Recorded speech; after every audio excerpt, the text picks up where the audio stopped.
Let's jam. All right, we're live.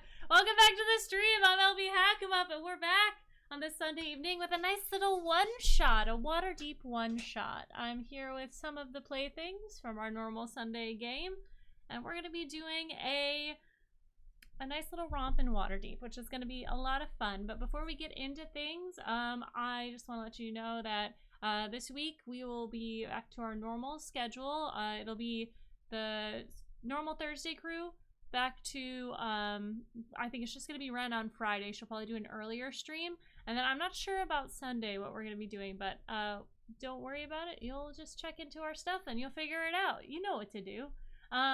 If you're watching on YouTube, give us a like, a comment. If you want to help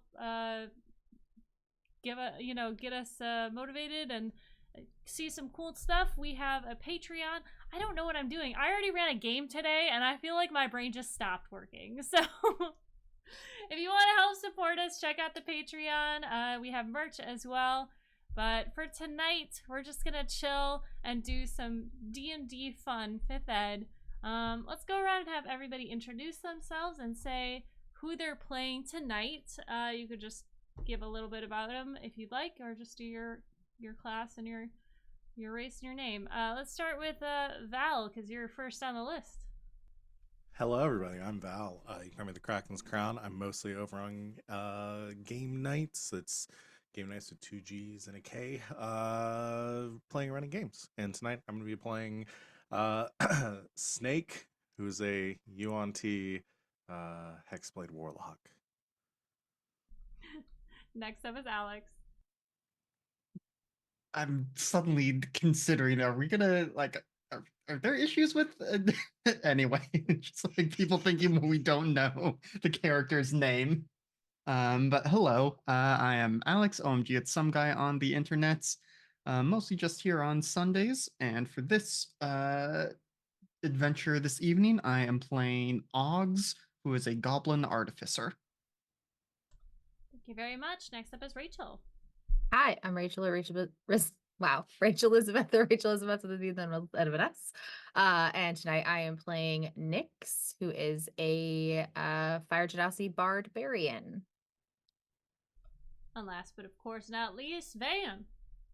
That's me. I'm Van. I am on the internets at Van but Wilder, streaming both here and over on game nights with a lot of these lovely folks. Tonight I am playing Zandriel Moonheart, Zan to their friends, an astral elf twilight cleric. And I'm LB Hackemup. I'm going to be running this shindig, this fun little game. But yeah, there's no recap to do, no nothing. Just set the scene. Our dear friends are new recruits in the Zentarum. They were either recruited in by a member, they joined out of their own free will, or they have found themselves in a circumstance where joining was their only option. They're currently in a room of about 15 people. It kind of looks like a classroom. It's located in the northeastern section of Waterdeep proper. It's kind of a safe house, recruitment center. It's a badly kept secret, but it is someplace that they were invited to on this evening. There are, like I said, about 15 people hanging out in this room, all recruits just like you guys, who are going to go through a little bit of an orientation, if you will. But for now, everyone's kind of just standing around talking. Let's have a description of each of our characters in the same order, if you remember, so that y'all can kind of give us a description and what your personality is, kind of like what you're doing in this scenario. Oh boy, so that means I go first. Okay. So Iroquois Pliskin, otherwise known as Snake, is currently sitting on a, you said it's like a classroom Yes. kind of like set up with, like, we talking like auditorium or like desks? Desks. There are about 16 desks kind of set out, 4 rows of 4. Nope. 4 rows of, no, there's 4 rows of 5, so there's about 20 desks in there. And there's a large table at the front that a professor or something could sit at if that's what this was used for. But Okay. there's, like I said, about 15 people kind of milling about. Well, Snake is currently sitting at the back in the back row of the classroom, as far away from the podium or the front as possible, with back to the wall so you can see the exits from where he is. Kind of like leaning back a bit, like kind of almost casually, more just like very like cool guy pose. And the description I would give is tactical in nature. It's wearing all black, just like skin tight black pants, long sleeve black shirt, with kind of like a harness situation over it. Um, uh, he is about as he's incredibly like thick, just like very muscular, shirt kind of like clinging to his body. The he is currently kind of like leaned back, dragging on like a cigar. He has a bandana, kind of comes down low on his eyebrows, dark hair that is swept back, a little bit of salt and pepper in it as well. He has an eye patch over his left eye. If you don't know where I'm going with this, then at this point I don't know what to tell you. He is currently kind of arm resting on a large sword, or what kind of looks like a sword to us. It has like a jagged serrated blade, almost looks like just a very large, essentially it's a very large combat knife, that's about great sword size. And on his hip or on his thigh he has a holster that has some sort of like metal like rod that's kind of like forked in an L shape, with like a groove set into it, so for like a handle, as his arcane focus. And he is the only thing of note other than that is that his legs are currently kind of dangling off of the chair, as he's about 3 feet tall. And yeah, that is Snake. Okay, That he's was a a yuan T. journey. Yeah, he's a yuan T, right? Is he yuan T? Yeah. So kind of a little like literal snake-like eyes. I think the only thing that really gives him away as a yuan T is a little bit like underneath the collar of his tactical black turtleneck. You can see some like scales, like snake skin kind of coming up the sides. A little bit like on his cheekbones as well, and then the serpentine kind of flared pupils, the slit like eyes that are kind of like yellowish in tint. Okay, so no tail at all. No tail. Okay. And what? He's just sitting in the back, sort of. Yeah, I was surveying just sitting in the back area. smoking a cigar inside.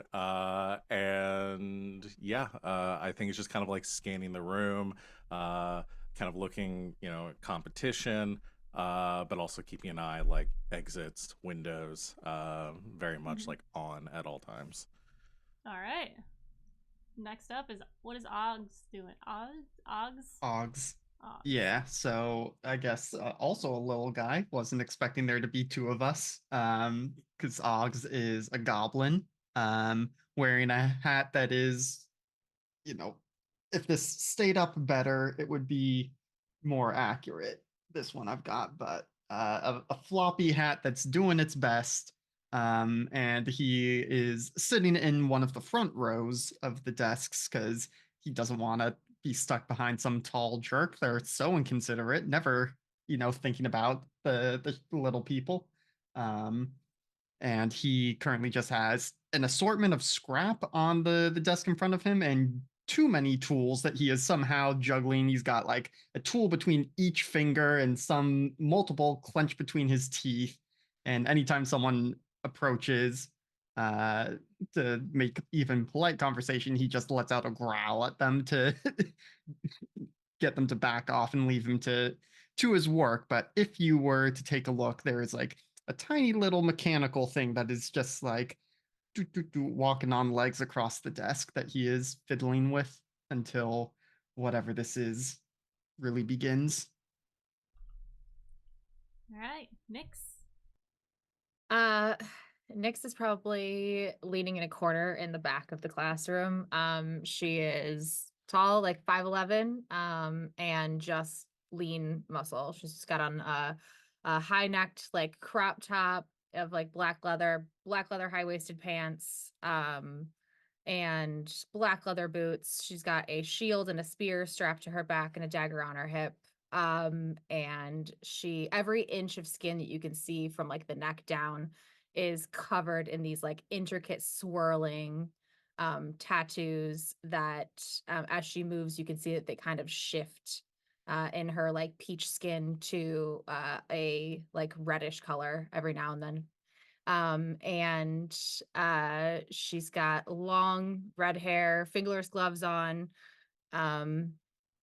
and her demeanor is bored but curious. She's kind of like taking in everybody, like so you're like kind of making mental notes, like like a little smirk to herself every now and then. Her eyes are like a blazing red, and um yep, she's just tall and lean and muscular and looking bored and leaning in the classroom, just ready to do something. A little antsy, shifting her weight back and forth. Doesn't like to sit still. All right. What is Xandriel doing? That's me.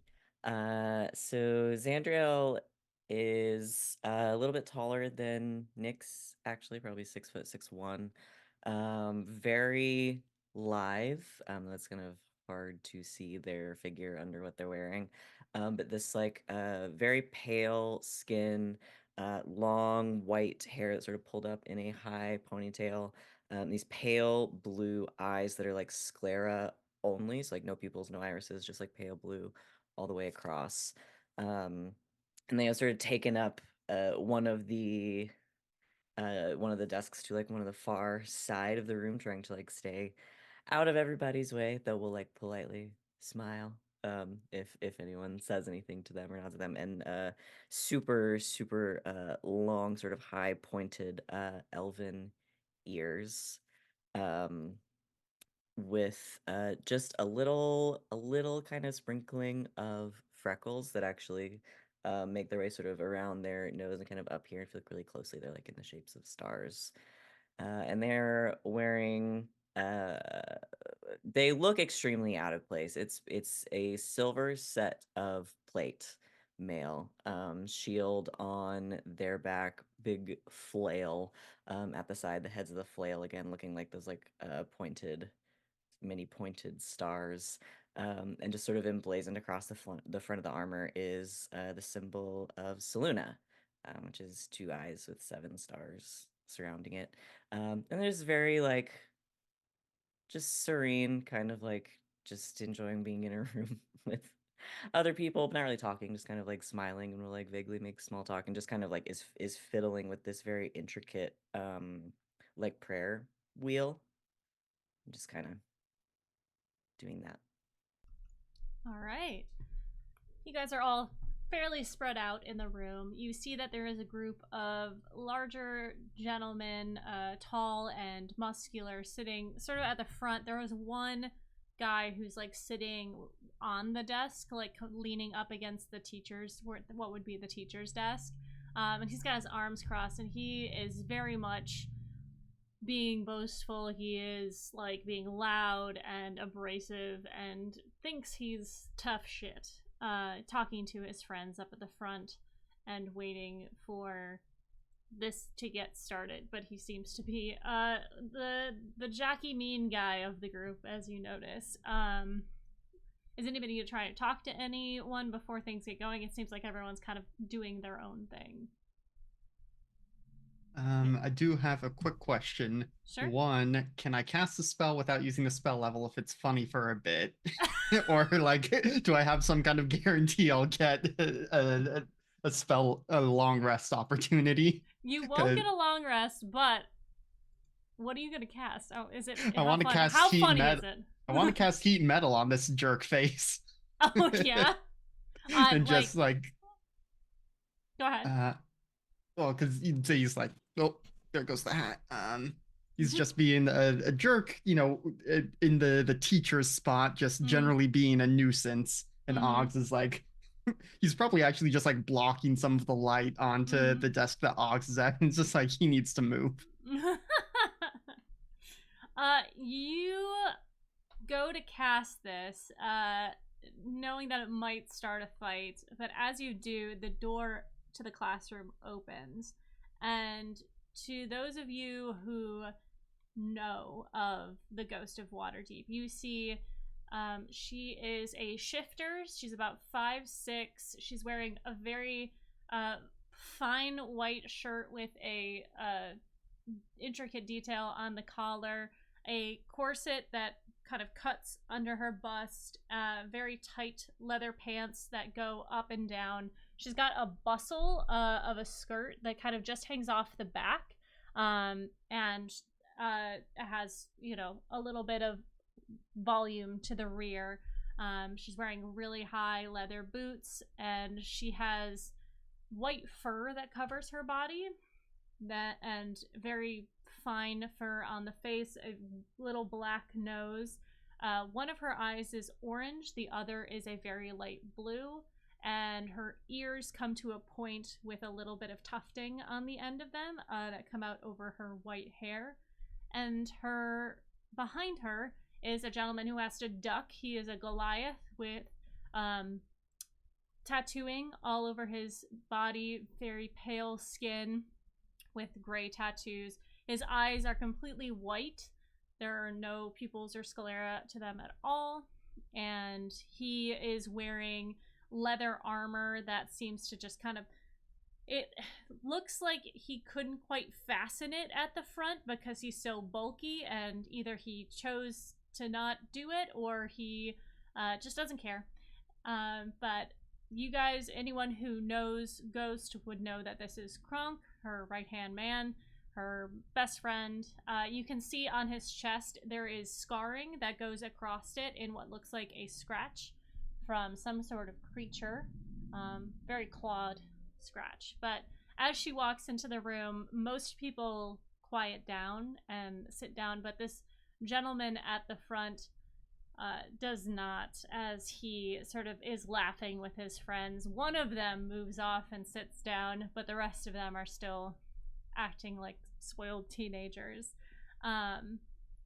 She takes a moment, and Kronk closes the door loudly, and as the gentleman looks at her, he kind of like laughs and nudges one of his friends, and he's like, "Oh man, at least we got one of the hot ones." And Ghost kind of... Can I is he sitting at the dining, like leaning back against the wall, kind of like in full like relaxed position? Mm-hmm. Can I throw a dagger to like slam right next to his head? Sure. I would like to do that.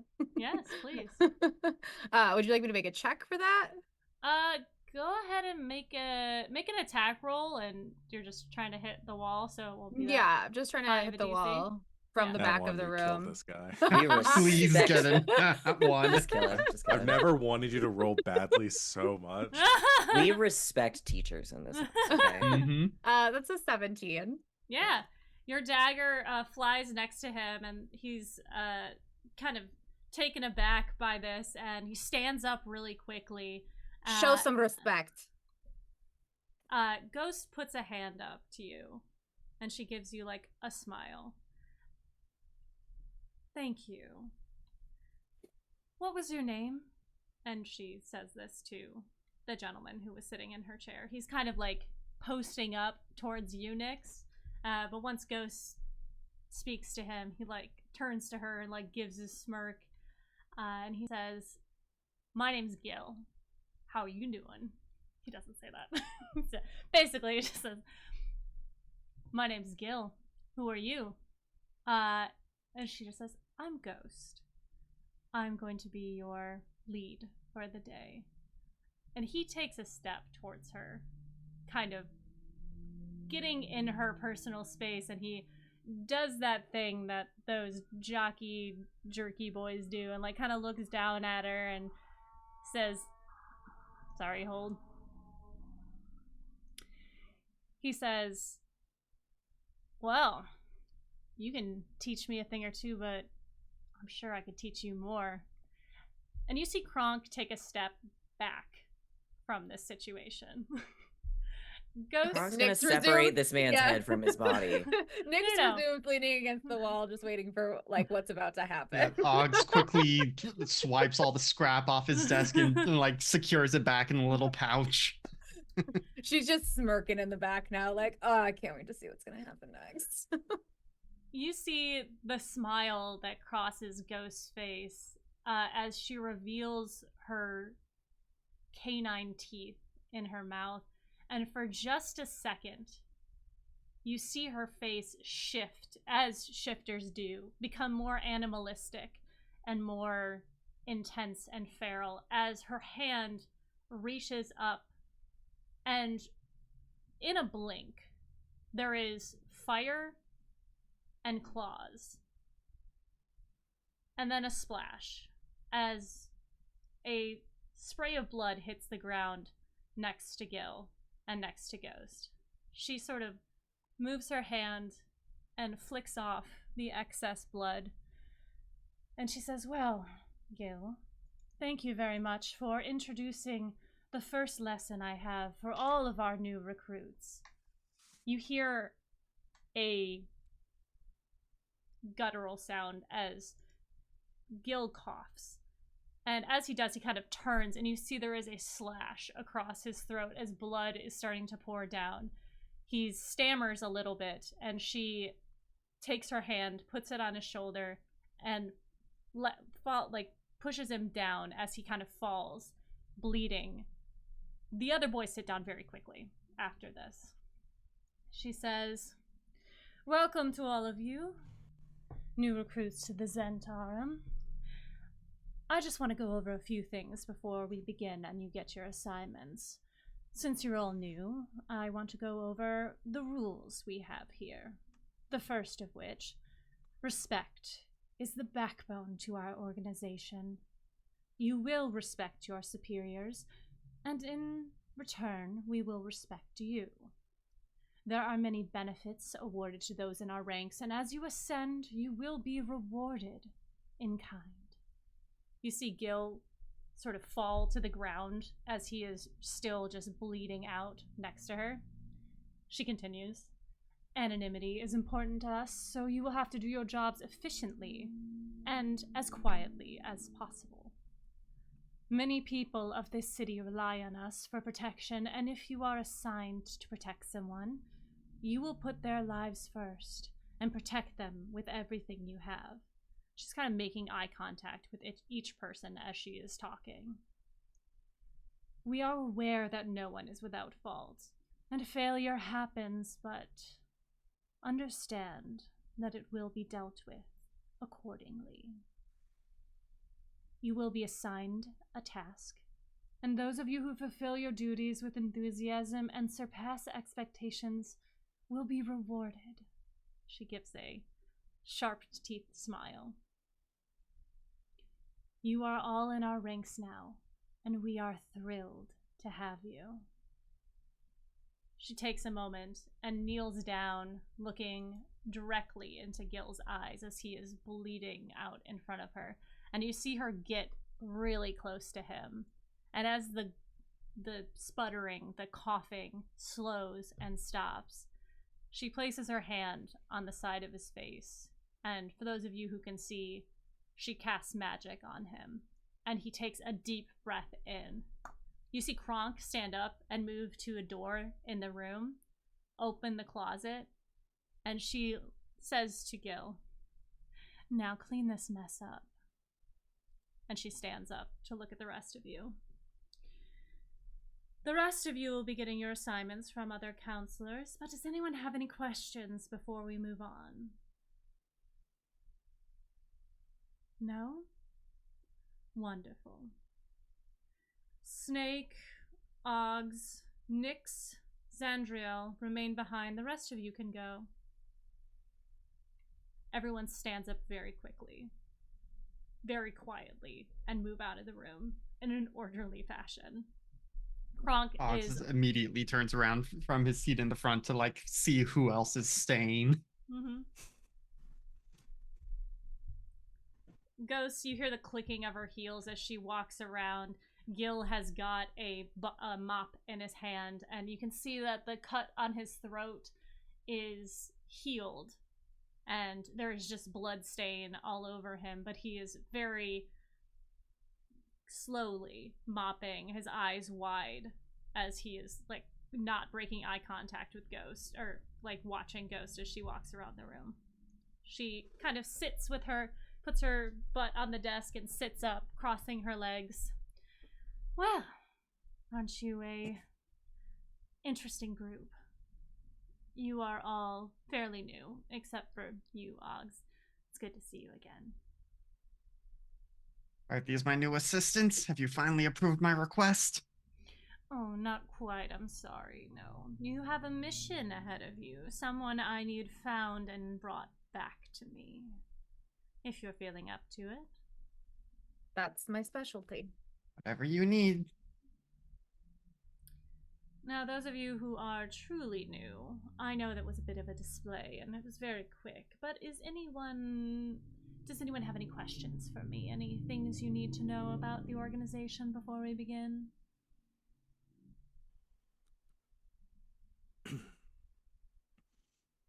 I just need to know who the target is. Wonderful. You are going to be in search of a lizard folk. His name is Fey Rasma. He also goes by the nickname Bones. Kronk, could you, and she kind of like leans over and like motions to Kronk, and you see him look at her for a moment, and she goes, "The sketch, Kronk." And he goes, "Oh," and he kind of goes into his bag and pulls out a piece of parchment that seems to be a hand-drawn sketch of a lizard folk that I will give to you guys. Part of me was imagining that it was Kronk just drawing a stick figure. It's like, this is the guy. On Yeah. like the whiteboard. Yeah. That would be He so puts, funny. just gives it a tail. Oh, look at this fella. Look at the guy. Oh, you look so happy. Now, What could he have done wrong? Maybe he got kidnapped. he is a purveyor of magical items, and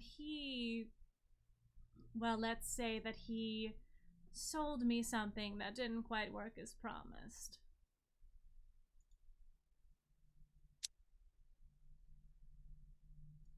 Shame. Gotta trust merchants. Or, you gotta provide a quality product, Of or course. else you lose your credibility. So what's the job? Find him, return him to me, alive, and as unspoiled as possible. Last known location? Good question.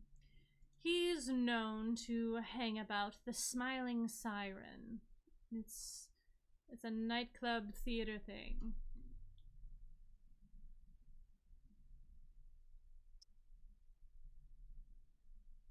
How spoiled is too spoiled?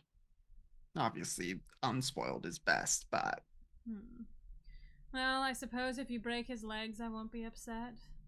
But I don't want to have to heal him before I show him how wrong he was. Oh, if something happens to his legs, I could take care of that for you. Another healer. Good to know. Just make sure he's not dead then.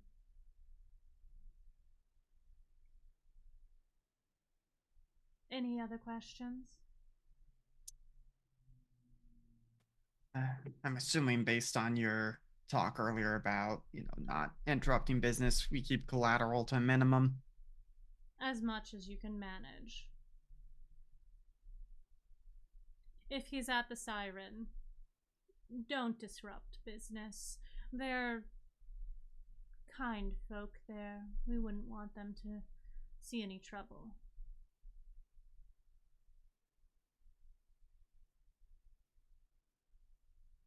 Well, if there's nothing else. She motions to the door. Nyx retrieves her dagger, sticks it in her boot. Van goes, stands up, gives her just a very polite bow. Goes right out the door.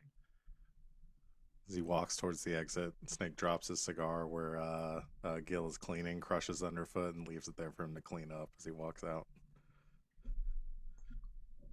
All right, assistants, come along. Just completely ignoring the fact that Ghost said you're not assistants. Ghost is gonna like all four of these people for very different reasons. Before the door closes, you hear a ghost going up to Gil and saying, "You're going to be my new favorite plaything." She kind of runs her finger across his chin. His lifespan just got cut at least in half. So just for player edification, she cast healing on him, not some kind of he's now a zombie servant magic. Correct. Okay. Because it could have been interpreted as a raised dead, or Yeah. I couldn't decide there. Resurrection, yeah, so she, this is just actually... keeping his damn mouth shut this time. Yeah, right. This is actually lore accurate to one of her most loyal companions, Gil, who learned very quickly.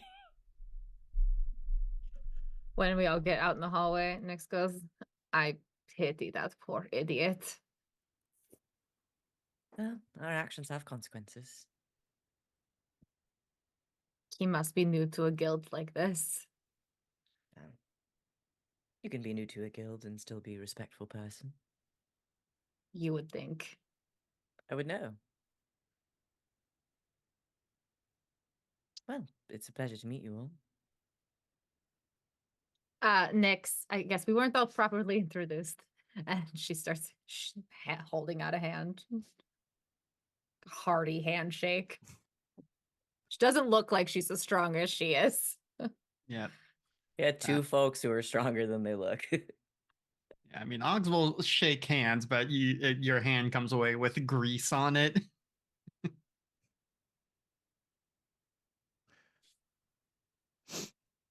Well, So, what's our plan? well, I suppose we should start at this, what did she call it? Smiling Siren. Tavern theater thing? Something like that.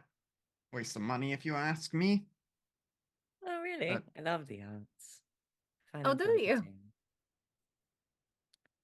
You have any intel on this place? No, I'm new in town. Oh, also new in town. Yes. Actually new to this plane of existence, but that's all right. We'll come back to that, I think. All right. For those of you who are not new to town, has Snake and Oggs, have you lived in Waterdeep for a while? Yeah, probably been here for at least a few months, if not longer. Yeah, I don't think Snake is coming to town for more than like a brief visit every so often. Doesn't like actually go into the city. Just some, mostly is outside of it. I could just hear you saying Snake doesn't live in one place for very long. No. Snake refers to it's himself from the same in the first or third person. Snake prefers cardboard boxes. I have a list of, listen, don't get ahead of me. I have a list of Solid Snake quotes on my browser here, so I'm just looking for a reason to put those in. How many of them are pulled from Smash Bros? Those are some of the better quotes. Maybe a couple. I forgot they let him be in Smash. I have to. They let thought him, like about he's a real making him wear person. a leopard print. Yeah. Like he's Ryan Reynolds, and they're just like, I guess we'll let this guy do a voiceover. They let him in. They just let him in for chaos. All right. I mean, that seems like a solid place to start. Does anyone All have right. a contact that could tell them where to go? I might actually. So, as part of being a failed merchant, from your time as a merchant, you retain connections with wholesalers, suppliers, and other merchants and entrepreneurs. You can call upon these connections when looking for items or information. So, maybe going to like some brewery and being like, okay, you know, where's the Smiling Siren or something along those lines. Absolutely. You make your way out of this area. You are in, like I said, the far northern ward, northeast side of the city proper, and you can make your way a little bit further south and into the city to Dragon Tales, the the brewery that makes a cinnamon-based whiskey that is very popular with the Dragonborn around here. It is run by a Dragonborn named Fireball. No one saw that coming. Sorry. You leave me to my own devices and the names are weird, okay? I'm not as bad as Jordan. I will never be as bad as Jordan, and that's okay. Oh, Jordan. Love Jordan. I'll never forget the dog named Router. Because that's what he saw in his room. He went, it's a router. Almost as good as Kaiser Soze. That's true. Pepe Sylvia. We're gonna make your way to Dragon Tales. Kind of walk into the back since you know the proprietor, and you make your way up to him. It is a like 6'2", fairly lean Dragonborn who has glasses on his nose. He's got a lot of frills going on, but very well put together, very fine clothing. And he's got a clipboard in his hand as he is trying to take stock of things and keep things running smoothly. Fireball. Things working smoothly? Oh my god, Oggs, what the fuck are you doing here? Oh, I'm here on some business, unfortunately. Nothing to do with you, but Aw. you might know a guy who knows a guy and so on and so forth. You're not starting another business, are you? No, well, I am no longer the CEO of my operations. I was too close to my work. I couldn't make the big decisions that needed to be made. But Yeah. so my new employer is we're trying to track someone down. We heard they're at the Smiling Siren. Figured you might sell to them and help point us in the right direction. Yeah, I actually got some stuff to bring over this tomorrow, but if you're heading that way tonight, maybe you could take it there for me? Oggs, like, you can see him, like, he does not want to say yes, but forces a smile. It's like, sure, of course, happy to do it. Yeah, I got a barrel that needs to go out that way. Yeah, I could tell you where it is. It's south of the Market Ward, north of the Castle Ward. It's off Siren Lane. It's kind of south. You head south, go all the way west, and go a little bit more south. It's kind of in one of the back alleys. All right. You see Oggs is like scribbling this down on just like the back of his hand. And it's like, all right. Okay. And just like looks at the tall folks and is like, you two got the goods, right? Yeah, I'll carry the barrel. All right, well, you got a strong one here. Hello, man. Will you point me in the direction of the barrel? Yeah, of course, yes. Is there anything else you need to know before you head out that way? I mean, I don't suppose you've heard of... I've already forgotten. What was the target's name? Do we even have the target's name or just a description? Yeah, his name is Fee Bones Rasma. Right. Bones. That's his nickname. Yep. You heard of this guy? I can't say that I have. Does he deal in liquors?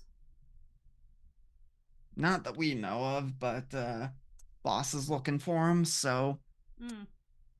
And not in the good way. Ah, someone I should avoid then. Yeah, I heard he's got shoddy goods. Nah, I can't do bad workmanship in my line of work. Things explode, if you know what I'm saying. Oh boy, do I. Does anyone want to taste while you're back here? I mean, you're already kind of on a tour. It's the I think finest whiskey in the city. I would love to. if you're offering. All right. And he kind of turns around. There's like shot glasses lined up. You see him like blow in a couple of them and clean them off. Goes to one of the taps and pours out a little bit. It is a brown drink with what looks to be little flecks of something reflective in it. And these flecks are red. And as he hands it to you, they kind of swirl a lot in the glass, as it seems to be almost in perpetual motion, but some sort of charm is on these to make them look more delectable. Take the shot, and it burns. It burns.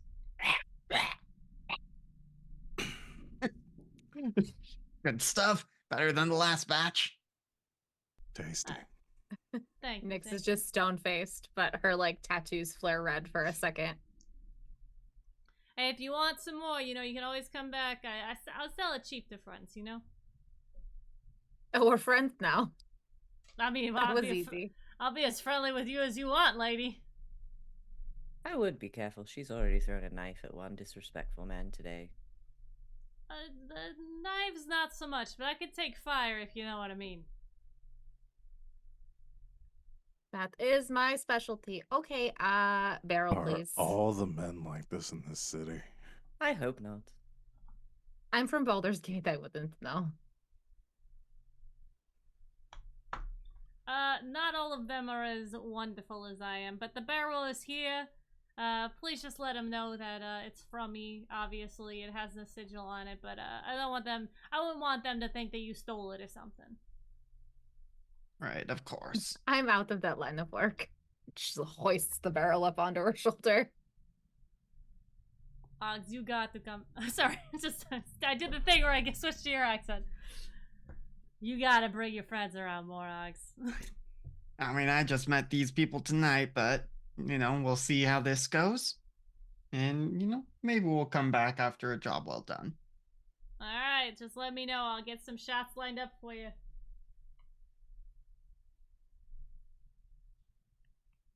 I am just imagining the rest of this one shot is going to be LB just, making NPCs that are the worst men she's ever met for us to, stomp on. He's not. Three He's more and it's a super pattern, or helpful. one more and it's a pattern. So. She's just trying to make Nyx for future Nyx. Yeah. There you go. I'm just playing into the stereotype that Nyx becomes, the person that Nyx becomes. She just wants me to murder somebody. Look, you might have to. Who knows?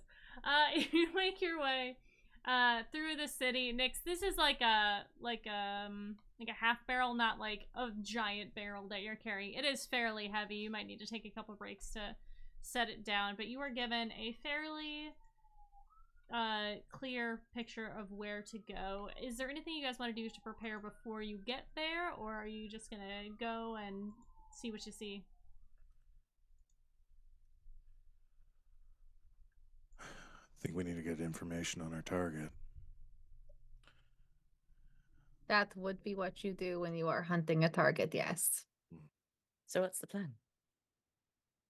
Ask questions. Easy enough. Who will be asking the questions? I can take point on that. Would you like some assistance? Magically, I mean, I'm no good at small talk. And we're a team, right? So, Okay. yes. I should reach out and just kind of clap Snake gently on the shoulder. I'm gonna cast Enhance ability.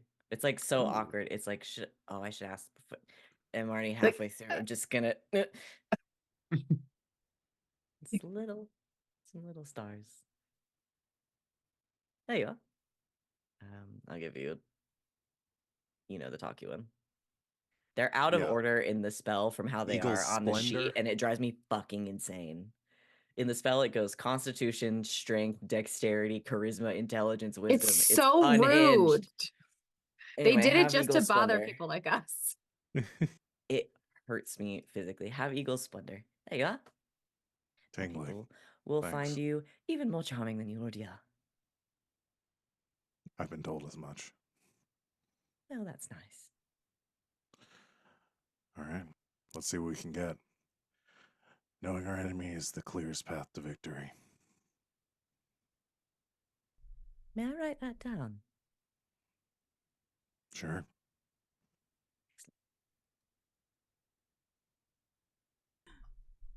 You weave through the bustling city. It's after sundown, but this is kind of when the city thrives. People are laughing, talking, drinking in the street. There is jovial business going on. Most of the buildings, the shops, have their lights on, their doors open. A lot of the pubs around here, the inns, all of the wonderful restaurants that you can go to are kind of along the path. You go through Market Street and that square with all of the interesting and intricate places that have anything that you can get from the Sword Coast. If you wanted to do a shopping episode, boy, you could do it here. But you continue through. Screw the job. Let's just go shopping. Yeah. I just go had an shopping. idea of like just do a one shot. It's just a shopping episode.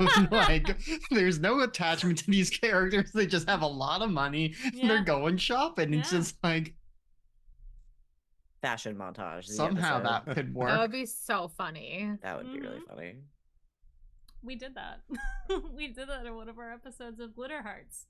We were going to a ball. We're like a masquerade ball, in fact, and we had to just go shopping the whole episode. And we're like, Fun we're all very sometimes. gay, aren't we?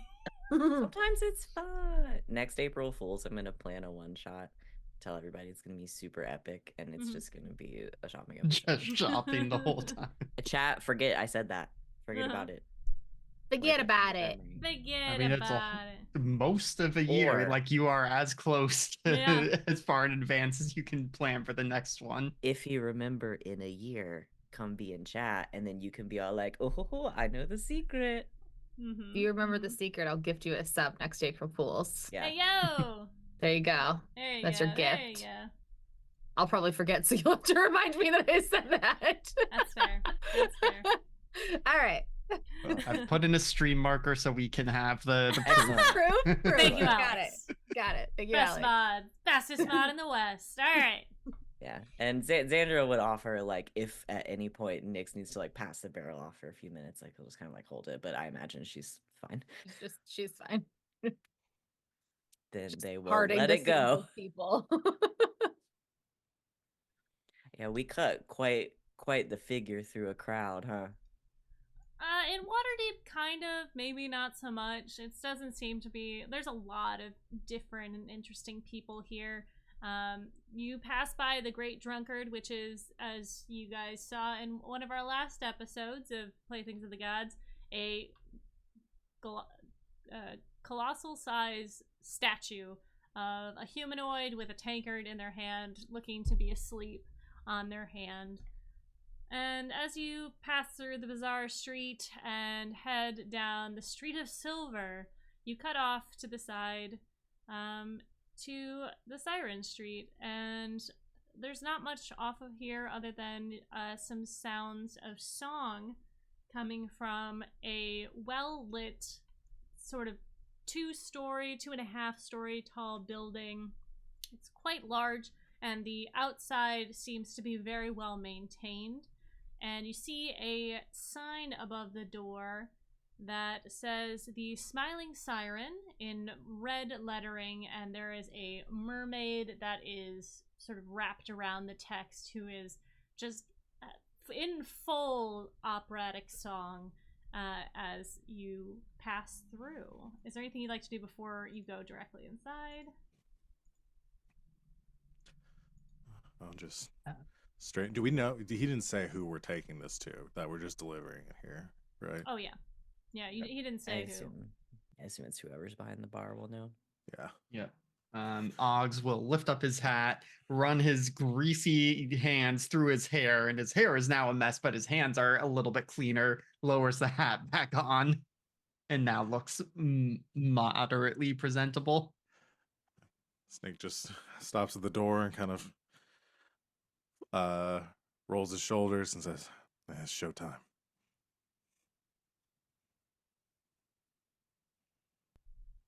The Head four- inside. Nix pushes open the door while holding a barrel, just like, can we get this show on the road, kids? Like, let's go. Yeah. Heads in towards the bar. As you enter in, you see a very lovely nightclub slash theater in front of you. There is a stage off to the left side and rows of tables that there are seats that are facing the stage. There is a bar in the back that is quite long, and there is 2 stories. There is a balcony area that kind of runs over the whole second level of this. There are rooms off of it. There are rooms in the back, and there is a human man standing at the bar. There are quite a few patrons in here, and as you open the door, the lights dim, and a woman walks on stage. Very pale, black eyes with shining red hair, and she is wearing a red corset and a red robe with feathering around it. And the band picks up as the announcer says to the room with prestidigitation at their throat, "Please welcome Evalara, the Siren!"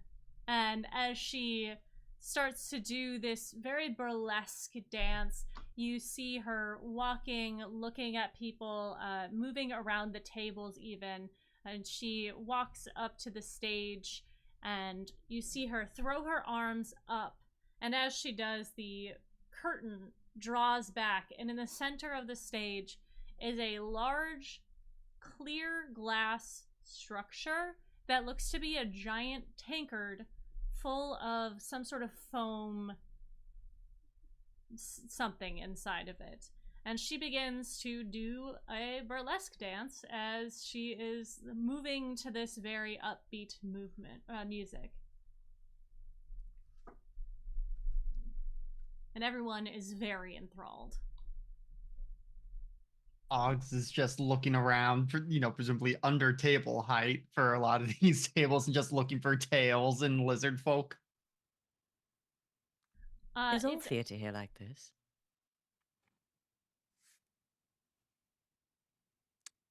I wouldn't know.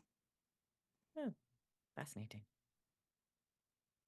Shows like this aren't that common. Gives us some good cover to do what we need to do. Let's. It's a niche performance. I see. Oh, she's quite lovely. Very talented. You see her drop the robe, and it is a very Oh. two-piece outfit with the corset in the middle. She's got garters and leggings that go up to her middle thigh. Very petite shoes on. Everything is red against her white skin. You can kind of identify that she is probably not human. She has pointed ears, but the red hair is kind of throwing the situation off. It's hard to identify what exactly she is, but she has the room captivated as she slowly starts to turn and unbutton the corset and is pulling one side out and doing this very elaborate dance. Oh.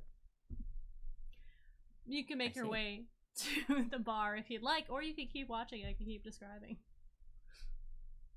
I think The Snake rest will of head it towards the... Snake will head towards the bar, but we don't have to stick together if people want to break off.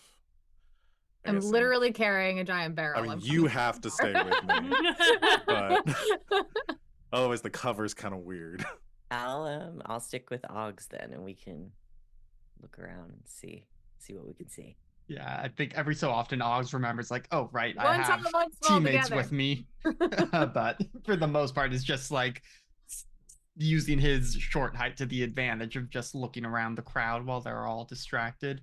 But I'll look on the top half. It's perfect. We teamed up tall and small. Yeah. Snake and Nix, you walk up to the bar and you see a human gentleman who has very well coiffed brown hair pulled back. He has a wonderful mustache with a little curl at the end. He's wearing a white shirt with suspenders and high-waisted pants, and he has got those like the bartender like sleeve things that kind of hold up his sleeves so they don't roll down into whatever he's doing. He's helping someone else, but he kind of sees that you're carrying a barrel, gives them a nod, and heads over to you. And he kind of rubs his hands together and says, "Hello, I don't seem to know who you are. How can I help you? What have you brought in?" Oh, hey man, we got a delivery here. I probably you don't know me. My name's Jim Hausman. It's a pleasure to meet you. But we got a delivery that we were told to bring your way. Wasn't really sure where to bring it. Didn't know if we drop it off back or come through. I'm sorry for any inconvenience for you running through here, but we've on tight schedule. So Right. Okay. What is it that you're bringing me? What sort of what is in the barrel? one keg of the good stuff, you know. Delivery from Fireball. Of course. You said he was going to bring it by tomorrow, but tonight is wonderful. If you could just show me the sigil, just to be. Spencer. Wonderful. Would you mind carrying that into the back for me? I would, but I'm in my best, obviously. Oh yeah, we can take care of that for you. Let's head this way. Right. He kind of leads you into the back where there's the kitchen is back there, and there's a couple of barrels already of different things set up. There is a barrel on the side that is an empty barrel of the Fireball whiskey that's there, and he shows you where to place it and retaps it as he is. It was wonderful. I'm glad that you brought it by tonight because we had run out earlier. You said, what was your name? Jim. Jim. Thank you, Jim. Are you working for Fireball now? Sort of on a temp basis, just hire for the week. They had a lot of shipments coming through, trying to get them out as quick as possible. So, of course, I just wanted to make sure if I should remember your face for next time. And I'm sorry, no. you are Nix. Wonderful. Can I get you a drink while you're here? No, thank you. I'm working. A drink would be great. Like I said, we've been working all night. So, if Nix isn't partaking, but I wouldn't mind. Even just a water right now. We've been running up and down the city. Oh, whatever you want. Do you like fine wines, liqueurs? I have some nice cocktails that I create. I just keep it cheap and easy, man. Wonderful. One swell for you, my friend. And he kind of moves back outside as you walk to the other side of out of the kitchen, and he sees that there are a few new people at the bar, and he gives them a wave like he'll be right with them. Goes behind the bar, grabs a glass, fills it with a light, like a corn-colored glass of juice, liquid, something, and he hands it to you, and he says, "Just leave the glass at the table when you're done with it. Someone will be around to find it. Enjoy the show while you're around." Ah, yes, corn juice. Corn My juice. favorite. Yeah, if you don't mind, if we just kick it back here for a minute, rest our legs, and then we'll get out of your hair as soon as possible. Of course, you can sit at the bar as long as there's space. Are we in the back? I think you said you took it to the back, or No, is it? Or we're in the bar? Yeah, he brought you back up to the bar. Oh, he brought us back up to the bar. Okay. I don't mean to I don't want to, ruin the vibe up here. I'm not really kind of dressed for this. So do you mind if we just kick it in the back here? You want to stay in the kitchen? Yeah, just out of your way. I don't want to make any, get in anyone's way out here. We're not really kind of, dressed for your clientele. Sure, if you'd like, but don't really. Our chef is a little ornery, so if you we'll stay out of his hair. Don't worry Wonderful. about it. All right, head back there if you must, and just let me know when you're heading out. I will be right with you. And he kind of moves over to the other side of the bar. Nix Uh, is just along for this ride, just like waiting to see where this goes. as they're getting back towards like the doors heading back that way, Snake will turn back to Nyx. All right, so I figured I can kind of scope out the place and see what I can find, pick up any information. It is a joy to watch you work. Likewise. Just like trying so hard not to laugh. He's so professional. Oggs She and was Sandra. not being serious. The two of you out front, you see I have a a- -1 wisdom, no insight, purely deception. She's just full sarcasm. Whew.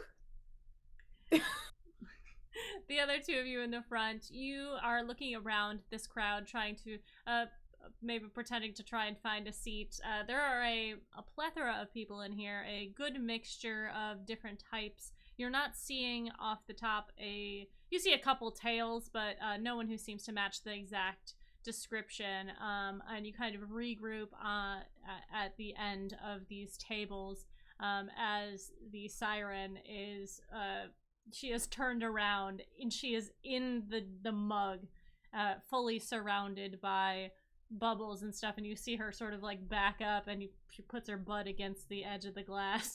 That's kind of where she's at with this dance number. Well, maybe our Mark isn't here tonight. Do you think it's possible he knows he's being looked for? I mean, if he's got an ounce of brains in him, then he knows that if he intentionally fucked over the head of the Zents, then he's in trouble.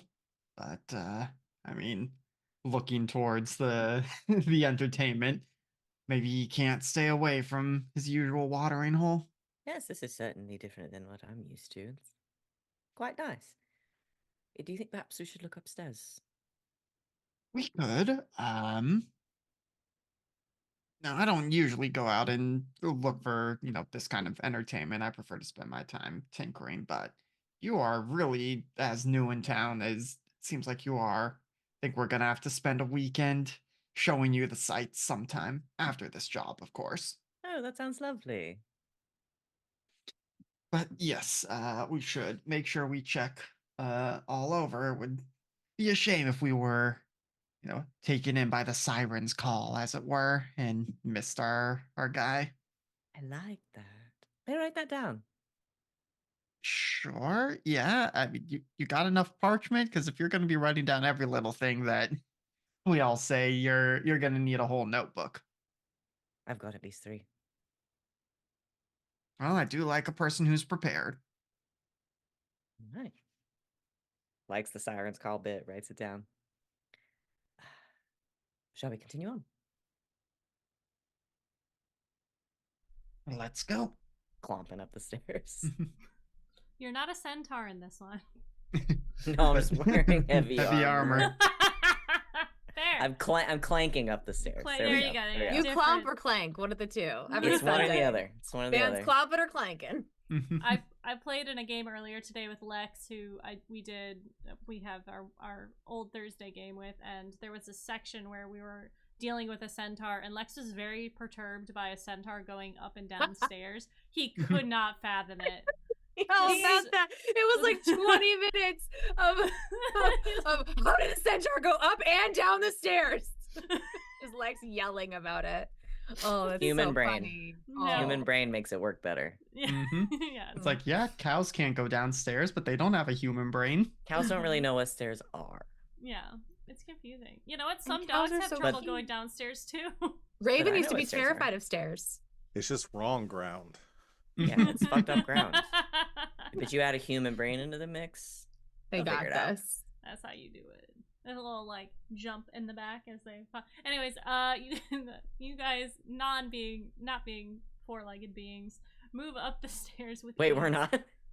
Well, not 4-legged. I fucked up. There are 4 legs amongst you. Yes, the 4 4 legs total, that- not each. Yeah, right, there Yeah. you go. You move up the stairs. Go ahead and make me a perception check as you get upstairs. 13?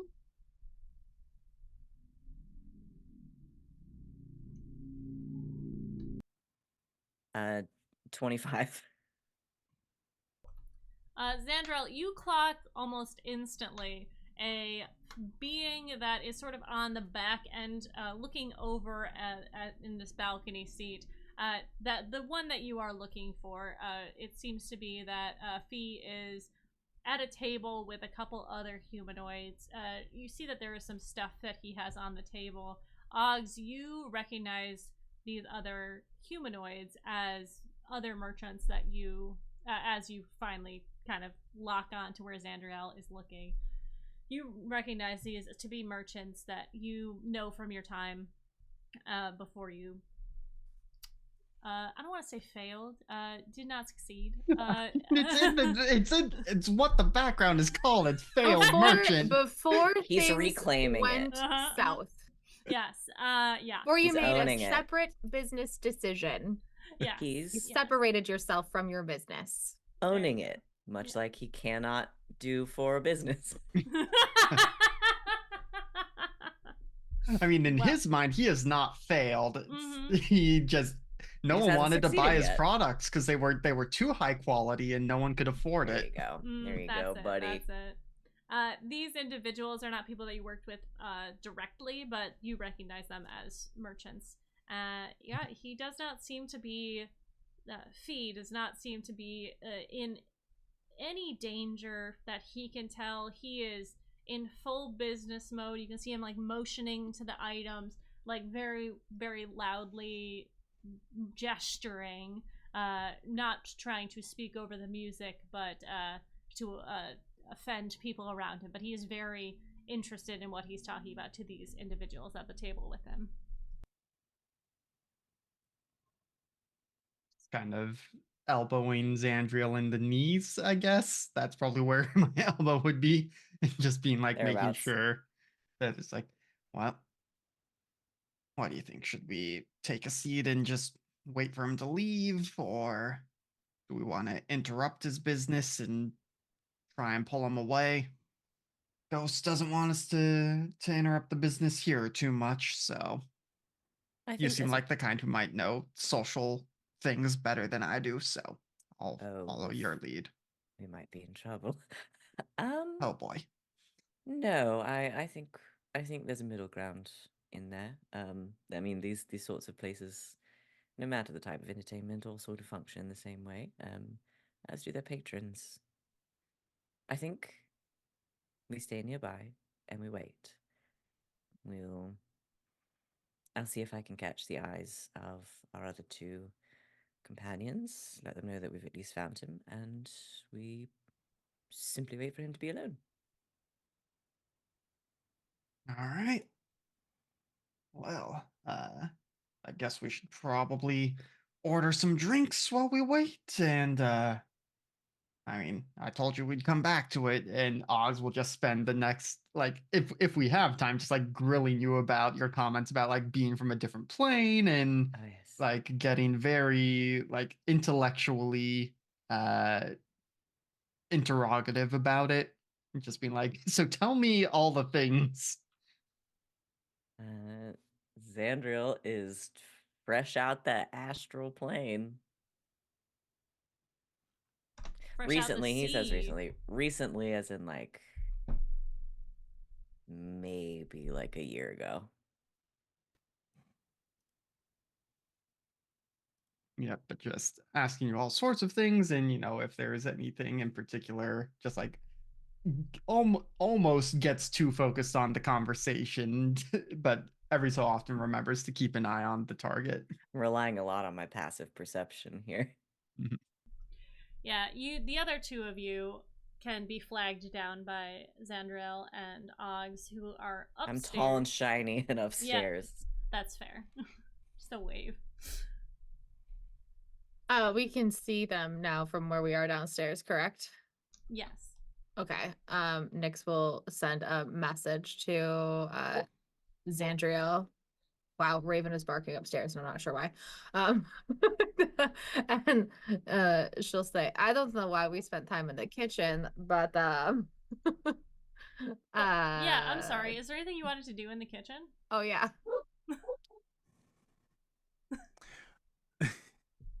Raven has opinions about being in the kitchen. Yeah. Yeah. I mean, do I get caught? Like, I had like a chain of events that I was gonna follow, but if this cuts it off, then we don't have to go that way. So Okay. if we get caught before I go into the kitchen, if we've already found our person, then Mm-hmm. I'm fine with pivoting. Okay. All right. You can clock an exit in the back if you'd like to, but you can make your way Yeah. upstairs to the other. Yeah, well, I guess if I do get a chance to look in, because I was sort of imagining if there were any like back spaces, like seedy rooms, the back like they go through the kitchen. Is it just the exit out that way, or are there other doors back there? From the kitchen, there is one door to the back. You know that there are other doors that kind of go off to the side where there are rooms on the first floor and rooms on the second floor that people can stay in and rent out for the inn. But in the kitchen, there is just a straight shot back. Okay, cool. So we're sitting in the kitchen. Nyx just like sits on the counter, and she's like, "So, did you have a plan?" Yes, In it, did it entail leaving out the back exit, or were you just clocking the exits? I like to know the layout of a building. Can we leave the kitchen now? Is there a reason to leave the kitchen now? Well, our target is not in here, All right, well, that's and there's no one to answer questions in here. I'll follow your lead then. I don't want to leave. I just thought maybe you had the plan, and then we're in here, and there's really nowhere to go. So Well, I was thinking that I could maybe knock out one of the staff and disguise myself as one of them, and then pass myself off as a server, head upstairs, see if we can find our target.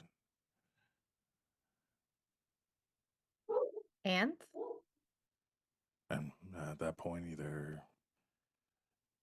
poison or something. do you have a poison or like sleep potion on you? Do you? No, that's not really how I operate.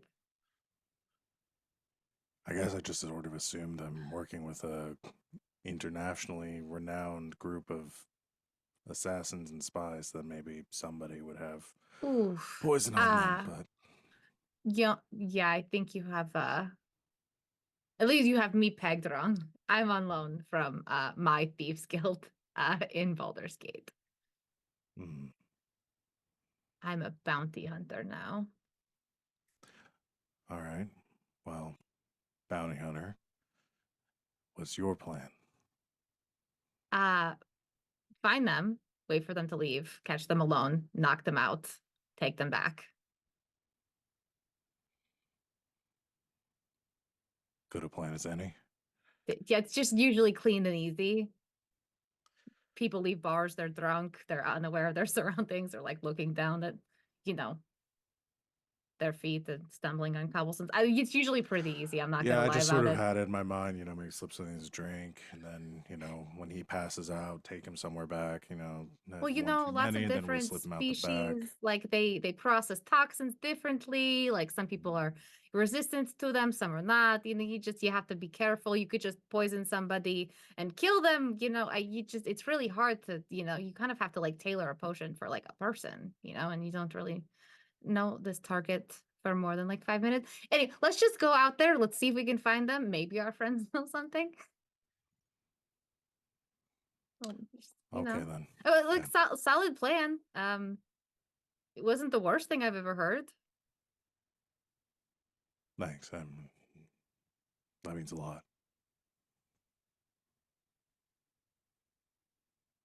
Are you fucking with me? Or was that like a sincere thing? I have a No, lot of siblings. I can't tell sometimes. I don't really do sarcasm. Okay. Oh, whoops. All right. Are you done with your drink? Oh, Did I you want to wasn't finish drinking the? this. No. Oh, okay. Yeah, it didn't look No, good. this looks like crap. I wouldn't drink that. Okay, yeah, you ordered it. Let's go out. Let's go Just out. It fill it opens the cover, door yeah. into the kitchen back into the bar. I'm waving at you as soon as you come out. You hear a message. I don't know why we were in the kitchen, but we're on our way up. You She guys, sends message. Listen, I'm playing like Hitman right now. yes, you and are. Everyone else is doing something different. I'll get on board with everyone else is doing, but that's where I was going. Okay, all right. You can play Hitman. We'll just see where it leads us. Yeah. Hitman has friends. Mm-hmm. I've heard He has that. one friend. No, in Hitman 3 he has 2 friends. No, he has 3 friends. Do all of That's them so many live friends. Oh to my the end God. of the game? 3 whole friends. But 3 friends? All right. The two of you move upstairs. The plan is, do you want to relay the plan to each other and talk about it? Or do we agree that waiting for him to be alone is the best option? I assume we sit down at the table with the others, if and Nyx can share her plan. I mean, I imagine waiting for him to be alone it will be the best, because Ghost told us not to interrupt business here. All right. And so, Either of you have any sort of sleeping potion or poison or something like that on you? no. Well, I do know a spell. Got something that can slow him down, but it would get, the people who are sitting at his table with him right now. So, Yes, if we wait till he's alone, I can try to put him to sleep from here. Well, we can wait for him to leave. Follow him home. You tried to catch him in an alley alone. That usually works for me. You can also do, a flirty proposition. Get them into a back room or a bathroom, knock him out there, carry him out.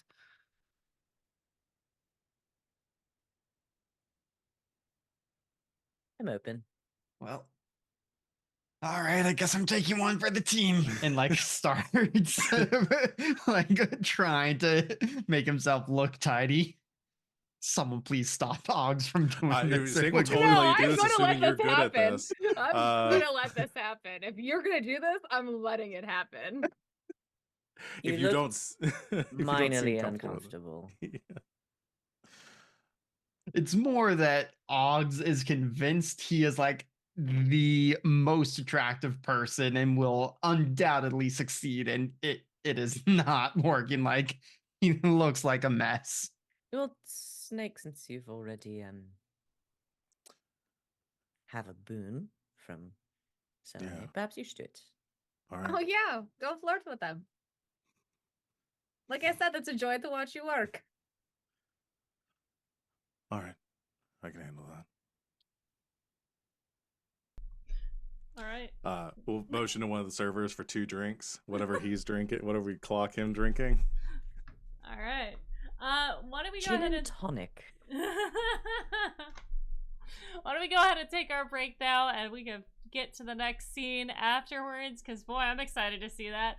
So don't go no place unless it is to grab a drink, grab food, grab a friend, and do a little stretchy stretch. Maybe roll out your shoulders a little bit, flex your back. It's been tight all day, so relax a little bit. Okay, we'll be right back. Bye.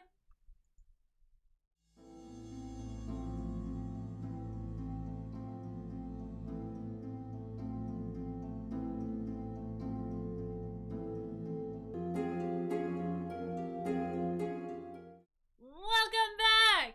Hello! We had a nice long break. Took a little beverage break, little bio break, and I hope you guys did your stretches. So we're gonna jump back in. Snake, you see as Faye is trying to have this Fee is trying to have this conversation. There is a point where the show ends. The curtain closes. There is foam all over the stage. And you see the 2 merchants that he was talking to get up, and he, seems to be like maybe not pleading with them, but like trying to like, oh yeah, no, we'll talk later. We'll talk as they walk off, and he kind of waves and then kind of puts his hand in his face in his hand as he sits at the table with the drink in front of him, now alone. Perfect. So I got I got another one of the drinks that he was drinking, and something for myself. And I look to the others and say, all right. And stand up. Should we spread out a bit, perhaps? Nyx has kicked her feet up on the table. No. Let's just watch. Oh, all right. Well, best of luck. Thanks. And heads over to his table. I'm sure they've got this.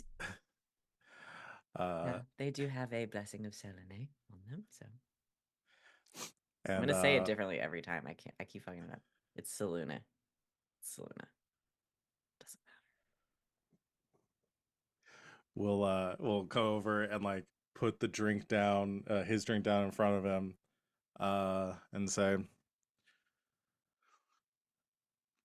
looks like a tough conversation there. You see him look at the drink and then like kind of look over and look down at you, and he goes, oh, that that was nothing. We're just doing business. Is this for me? Yours is looking a bit empty. Oh, yeah, thank you. I appreciate it. You see him pick it up. You see his tongue flick out. And as he puts his hands on the glass, you see a chill move over it, a frosting on the glass, and he sort of licks at it, and then takes a sip, and he's like, oh, yeah, no, this is delicious. Thank you. You're very welcome. I can leave the drink there. If you want some company, I can sit down with you. I mean, the show's over. Are you just yeah, I mean, if you want to sit down, that's fine. Yeah. I hadn't finished my drink yet, so I was probably going to be sticking around for a bit longer, but I don't mean to impose. You know, I've got nothing else to do, I guess, it seems. So, yeah, please, sit down. Takes a seat. Not like, is it a circular table? Is it like a booth? Like, what's the table setup? It's sort of a small square that's at the edge of the balcony, and there's 3 seats there, facing down. We'll take a seat, like, kind of not directly across, not directly the one next to him, but just kind of like a little catty corner to where he is, and say, so, should introduce myself. A bit rude of me. You can call me Revolver. Revolver? Revolver Ocelot. All right, Revolver Ocelot. My friends call me Bones, and he sort of reaches out a hand as he's slouched over. Nice to meet you, Bones. I like shake his hand. Hand like lingers a little bit too long, and then pulls back. Says, so it seemed like your friends left a bit in a hurry. Business associates, really. They're they had places to be. Yeah, no big deal, you know. That's unfortunate. Their loss. That's what I said. What kind of business are you in? I sell and trade magical items, mostly. That's so interesting. What sort of, you have a shop here, or travel? Freelance stuff. I gotta just get in what I can and, sell it as necessary. Must be an exciting line of work. It can be very dangerous, but for the most part, it's just a lot of talking. That can be difficult, yeah. Especially if you're wanting to just do business, it's hard to find people that just want to buy your product, right? Yeah, I mean, I have a few people that just are my regulars and stuff, but you know, expanding business and operations out, it just takes a lot of time, and I'm not the best talker. So it just takes some extra effort that I'm not used to. Well, you seem to be doing a very good job of it right now. Thanks. I've had 4 drinks. Ah, does help. Like pretend to drink mine too. Put it back down. So are you from Waterdeep? Yeah, born and raised, I guess. You know, my family's from the South. We traveled up here probably when I was about 2 years old, settled in the city, and spent some time living in the South Ward and then the East Ward, and then, of course, we lived in the North Ward. Now I live in the South Ward again. I'm kind of just making a circle around the city, you know? So you're very familiar with the city. That's good to Yeah. know. I haven't been in town very long, and I'm a bit lost around here and what to get up to. I had a friend point out the siren to me, so that's why I came here for the evening. They never showed, but I had a pleasant night nonetheless. Oh, that's good. Yeah, this place is one of my favorite haunts. They got some good alcohol here.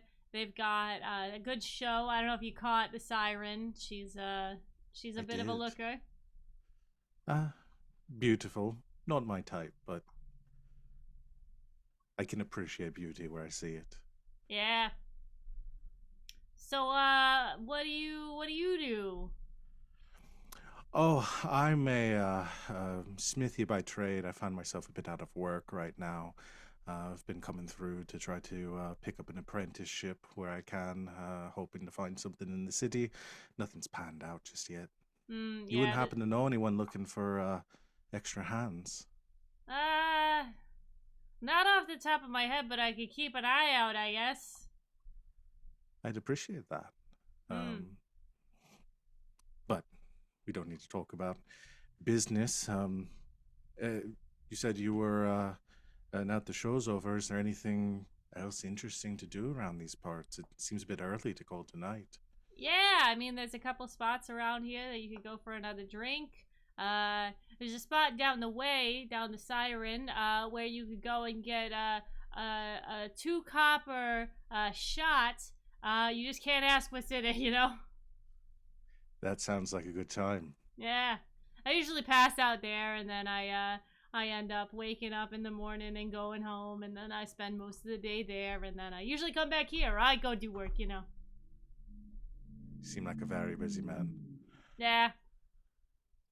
Well, if you be looking for company in your rest of your nightly festivities, I'd be happy to join you. Really? Of course. I mean, most people want to, like, leave my presence as quickly as possible, so... I can't see why. Yeah. No, I mean, it's...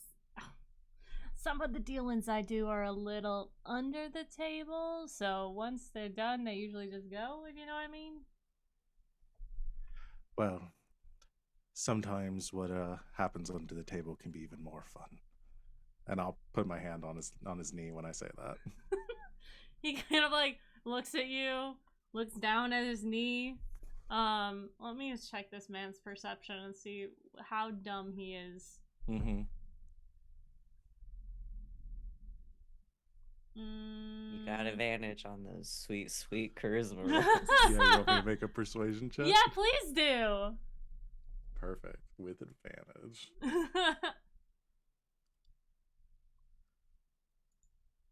This is only Well- the third actual roll of the night. That's a 1 and a 20. Holy so shit. 27 Yeah, you... You're welcome. for the advantage. He kind of like you see the very wide open eyes, very almost gecko-ish, with his long muzzle, his teeth sharp, his lips very scaly. Kind of like looks at you as you're talking, and it takes him a second, and he like sees that you put your hand on his thigh, and he like looks at you, and then like looks at his thigh, and he's like, "Are you trying to pickpocket me right now? You're not doing a very good job of that."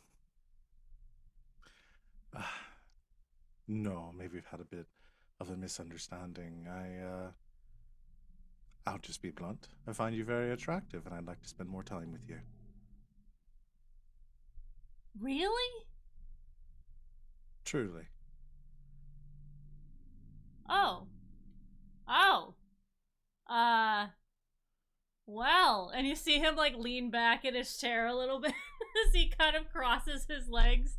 And you see his demeanor completely shift now that he is understanding the situation. Okay. Well, if you want, there's, plenty of that. I mean, the rooms here are kind of expensive, but I know a place down the. If that's, do you want to go for another drink, or what's your level here? I would love to go somewhere private with you. Okay. Well, I just gotta go hit the head, and then we can be on our way. Don't you go no place. And he kind of just finger guns as he stands up and walks backwards into a chair, and then he like fixes the chair and moves to go downstairs to where the bathroom is. I just turned back to the others, deadpan. Thumbs up. You get a message from Nyx. Again, it's a joy to watch you work. I think that went pretty well.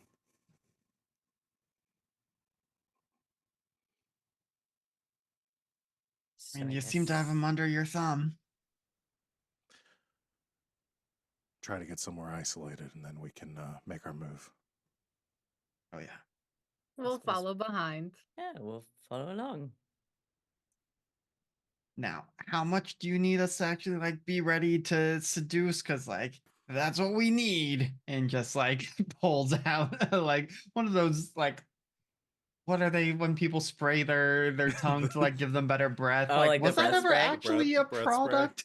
Yeah, that's a thing. It was doesn't work a- very well, but it's a thing. Like I know it is a thing, but it's just like I can't imagine that actually doing All I anything. can think of is Bactine, but that's the like that's Well, the, see, the my brain wound went to spray. Cepacol, which is the stuff you spray in the back of your throat when your throat hurts. Breath But- spray's a thing. I don't know. I've never used it. I think Oggs hacks it up because like, whoops, that was some of the the lubricant that he uses for his crafting. He mixed up his bottles. 60% of the Lubed. time, it works every time. Uh, you mentioned going to a bar down the road, so maybe we go that way. Try to duck into an alley.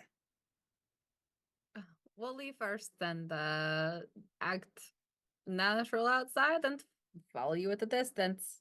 Have you thought about just actually getting him drunk? Seems Would we're pretty ex- drunk already. That's true. It would extend the operation a bit, but save on some resources, as it were. It's your call. Oh, I don't think it should be my call. I mean, the drunker you can get him, the easier it'll probably be for us to bring him in. How drunk did he seem right now? Boy, it's hard to tell. The facial expressions are very different for what you're used to. Even for Yuan-Ti, snakes are a little bit more expressive than this very gecko-ish gentleman who doesn't blink that often. Okay. I mean, he said he was pretty drunk. I mean, he said he was Yeah. 4 drinks in, so. Body language it is.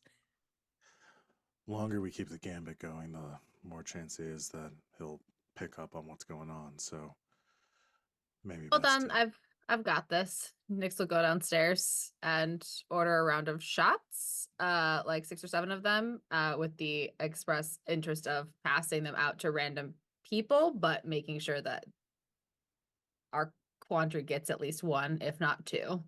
Just shove them in his hands. And pretend to be a drunk girl and oh my god, take a shot with me. Okay. Also, remind me, Actually- our quarry went to the bathroom, and are any of us keeping an eye on him and making sure he I'm hasn't assuming like someone's watching the bathroom. Is there a bathroom up here?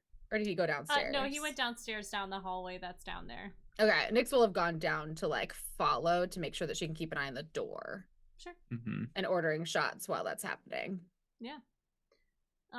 He emerges from the restroom. You see him like tying his pants as he's coming out.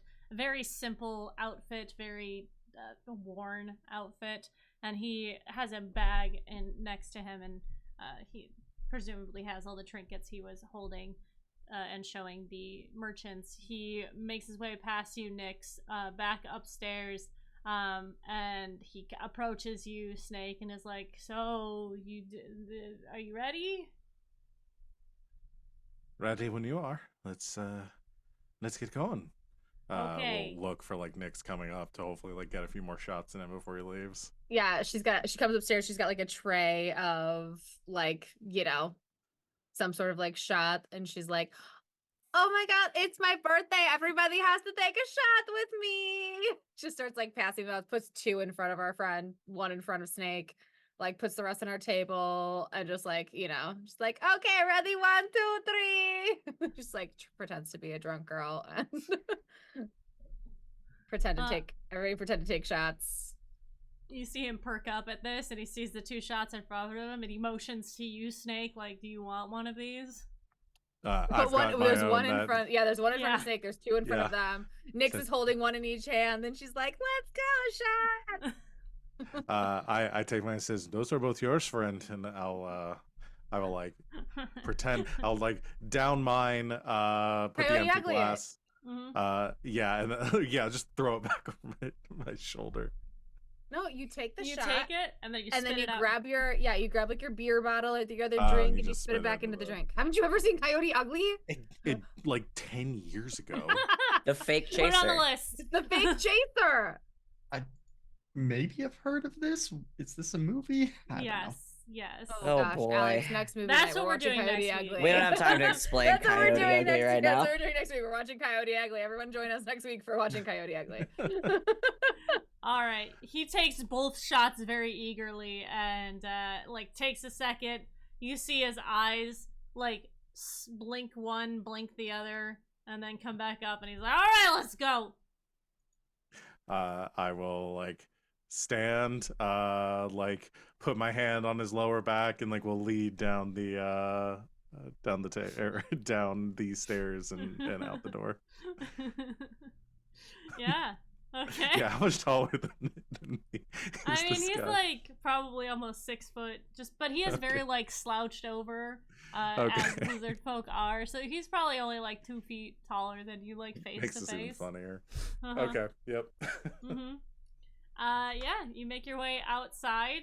He is going to take you down Siren Street, south to the other bar he knows down in that area. We're following.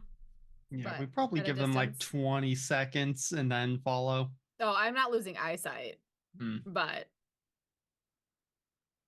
Nyx will just like very loudly be like, "Okay, next bar." All right, let's go.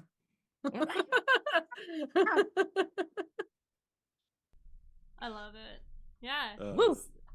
Snake, he's talking about himself a little bit. Like, now that he knows that you're interested in him, he's like giving you a little bit more information about him as like a person.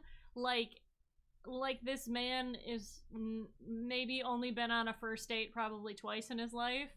And he's kind of just refreshing like what you're supposed to do on a first date, and he's just kind of spewing like, "Oh, I have one sister," which is very weird because most of our family has like 7 or 8 kids, and my mom, she's awesome but also very like helicopterish, so I have to deal with her all the time, like all this really unnecessary information. Val's starting to feel bad for this guy. Snake does not. Does it seem like it's just going to be a straight shot on like a main road to where we're going, this other bar? Yeah. Are there any like side alleys that we're passing Yeah, past? Okay. There's buildings on both sides and small streets that lead to the major roads that are on either side. Then in for a penny.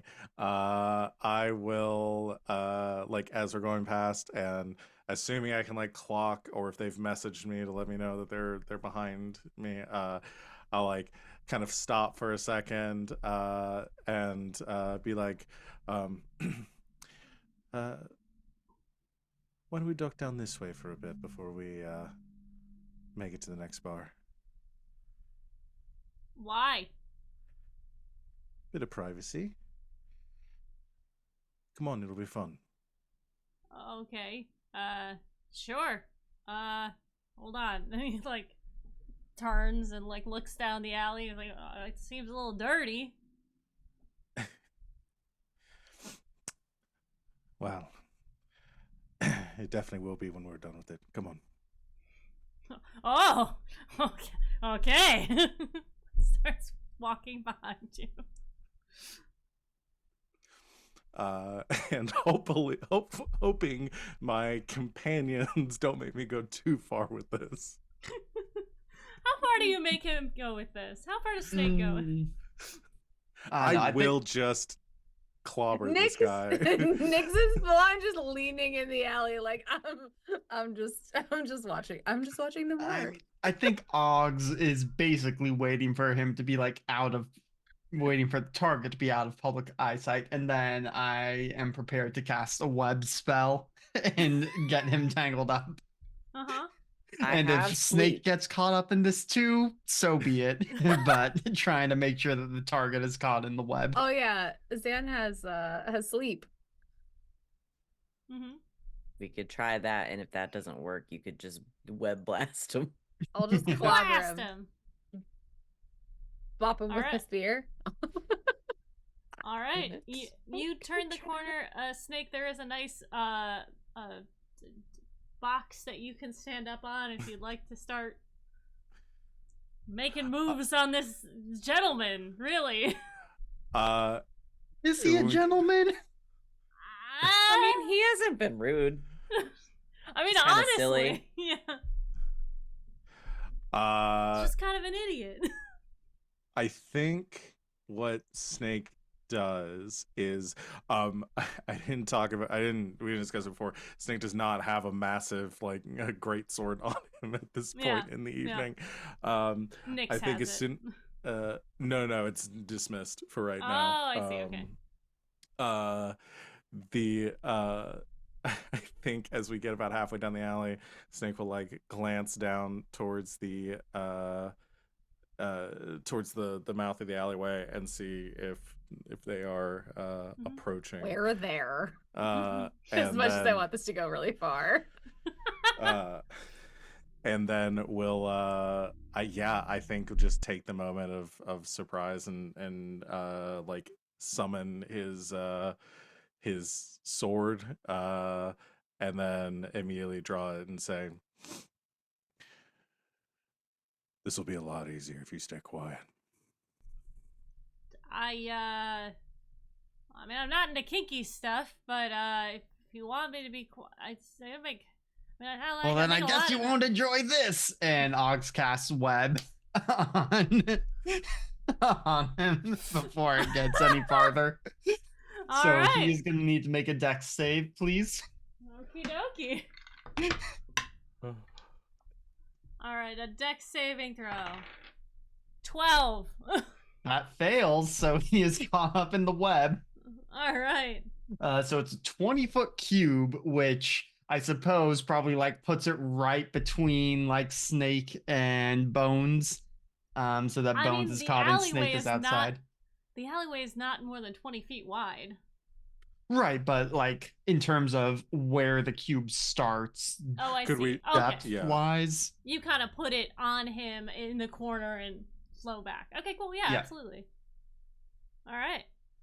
He is very confused. I'm going to say his mouth is covered in this web and like this going over his eyes, and his like hands are up on his side, and he's like very taken aback by what's happened. Yep, so creature is restrained, can use a strength check at the end against my spell DC. But yeah, is currently restrained.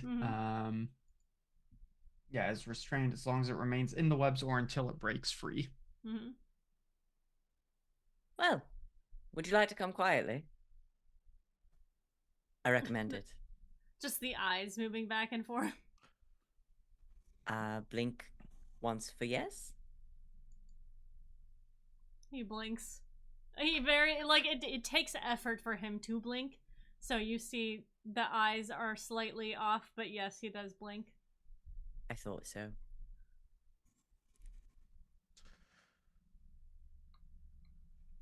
All right. Well, that was more time than I would have liked, but easy enough to catch him. Let's get him back to Ghost. The eyes go wide when you say ghost. Mm-hmm. Oh yes, did you not figure it out yet?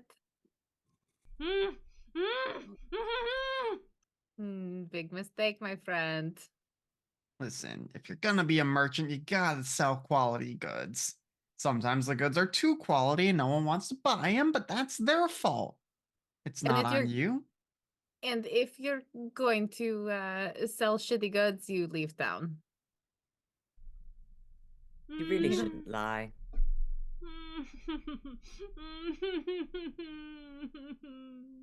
Yeah, I've heard He that does before. start Wow, crying. wow. Oh, so sad. Okay. Shall I try to put him to sleep, or should we That's just, probably a good idea. And Might you be can good. I mean, he might break extricate him. out. You If can we don't- extricate him from the sticky stuff when he's If we asleep. don't want to have to carry him, I can try something to make this a little less suspicious. Oh, I don't Right. mind carrying him. We could just say he's our drug friend, but if you want to do something fun, by all means. Sleep first. Or do you need them awake for whatever you're going to do? It would be an awake thing, but Oh, yeah. By all means. let me try this. And I turn to Sure. him and I say, follow close behind us until we get to our destination and don't make a sound. I'm going to cast suggestion on him. Ooh, okay. What spell is, or what save is that? It's a wisdom saving throw. I'm using my serpentine spellcasting, my one free use of suggestion per day. What's this DC? 15. Okay.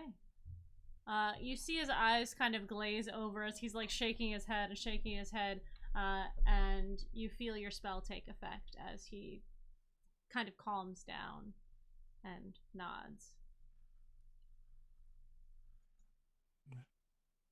Should follow without any issue now. Okay. Let's get you free. You cut him free from the wall, and I presume you are going to start walking him back to where Ghost is in the North Ward. Correct. And Nyx will keep like a hand on the back of his neck. Mm-hmm. Yeah, he seems to be. I'm gonna take up the rear, like behind them. Mm-hmm. It's like Yeah. leading him. Mm-hmm. Yeah, and once we have him like firmly in hand, I will drop concentration on the web so it just dissolves. So that we Okay. don't have to deal with him being covered in sticky stuff. Absolutely. So you should just pursue the course of action as long as we don't damage, if we don't hurt him. So as long as none of it's me or any of my companions damage the target the spell ends. All right. You begin to walk back down Siren Lane, back towards the Laughing Siren, and then out of the alleyway as you are walking past the Laughing Siren. The Serene Siren? The Smiling Smiling Siren. siren. The Smiling Siren. There are a lot of sirens It's a on this street. franchise. Yeah. Yeah. You see a gentleman walk out of the bar, followed by 3 human-sized people and 2 halflings. 3 halflings and 3 other people. Nope. I was right the first time. 2 halflings, 3 normal-sized people, and 1 gentleman who looks to be fairly buff, but it's like slim, like very cut, I would say. Is that and- 6 total? 6 total. Yes. And as he walks out, he looks at your group, almost like passing you over, and his eyes lock on your charge. And he says, Bones, it's you. Ah, my dear friend. I've been looking for you. Maybe exits the siren, the smiling siren, towards your group. Well, we found him and we've got business with him, so fuck off. Wow, your friends are not very nice. I also have business with Bones, and boy, I gotta take care of it tonight. I'm so sorry. You really want to fuck with Ghost, don't you? I don't know who Ghost is, but he The took something Zents. from my ship. The Zents? I don't really care about the Zents. They think they run this town, but they really don't. Might not care, but Ghost is going to care a great deal about you. Oh, she'd have to find out about me, wouldn't she? Oh, she's gonna. Unless you She walk away doesn't. right now. If she doesn't already know. Hold on, friend. What's your name? Yeah, see, here's the problem. You guys are threatening me now, and No, look, we're just escorting our friend here to his next business obligation. You're welcome to join us. I can't do that. I gotta take him back to my captain. I'm so sorry. Ugh, that's gonna be a problem for everyone, it seems, because we found him first. So, he's ours. Kind of a bounty hunter, code. Well, You're welcome to take it up with the guild. Not really a guild guy. Not a bounty hunter either. So. Well, I am. Wonderful. Well, you keep saying you're not a lot of things, so it seems like you have no business at all tonight. I'm sure you'll be fine waiting until tomorrow. You see him put his fingers together, and he sort of whistles, and as he does, his friends start to surround you. Well, we all make mistakes. This is gonna be a bad one for him, and she just starts, cackling. Just unhinged, hysterical laughter. I think even more people are going to learn today that our actions have consequences. You see the Cause and effect. You see the 5 people who are moving around start to convulse, and as they do, you see them shifting and moving, and their body is breaking and cracking as they transform from humanoids to slightly hairier humanoids. As you are Got now a lot of fucked up dudes, don't Wow, men. yeah, why don't we all roll initiative?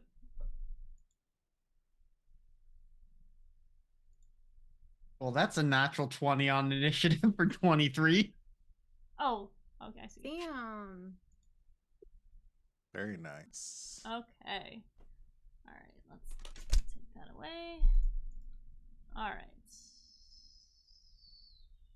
Oh, I don't want to manually enter all this. Can I just change that? Okay.